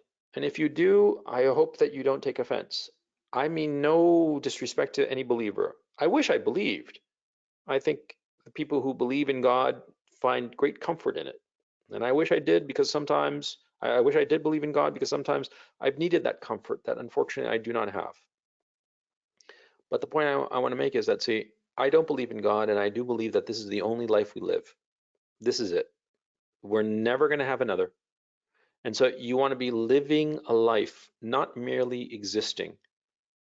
You want to feel the contrasts of life, the great highs and the great lows. You can't tell how good a life you had unless you've touched bottom and touched a peak. You see? And that's how you live, as opposed to merely exist. And there are guys who play it safe, who get the steady job, and they are wage slaves. And they might make a lot of money. Some of them do make a lot of money, but they're just existing. They're just there. And it's kind of like a sad life, to my way of thinking. FIRE is a great way to figure out what you want to achieve in life. Do the mature thing. Figure out what you want to do. Use this idea, this concept of FIRE, in order to articulate and fine-tune what it is you want to achieve. And you'll find that by merely articulating and clearly figuring out what you want to do, by fine-tuning it, by understanding exactly what it is that you want, you'll discover direction and purpose in your life, and you will feel more alive. Yeah. Anyway, that's a thought I want to leave you with. Thank you so much. And I will catch you, as always. The webinar will be every Sunday at 11 a.m. I'm so sorry I was delayed today. It couldn't be helped. But I hope you enjoyed the broadcast, and I will catch you next time. Take it easy, guys.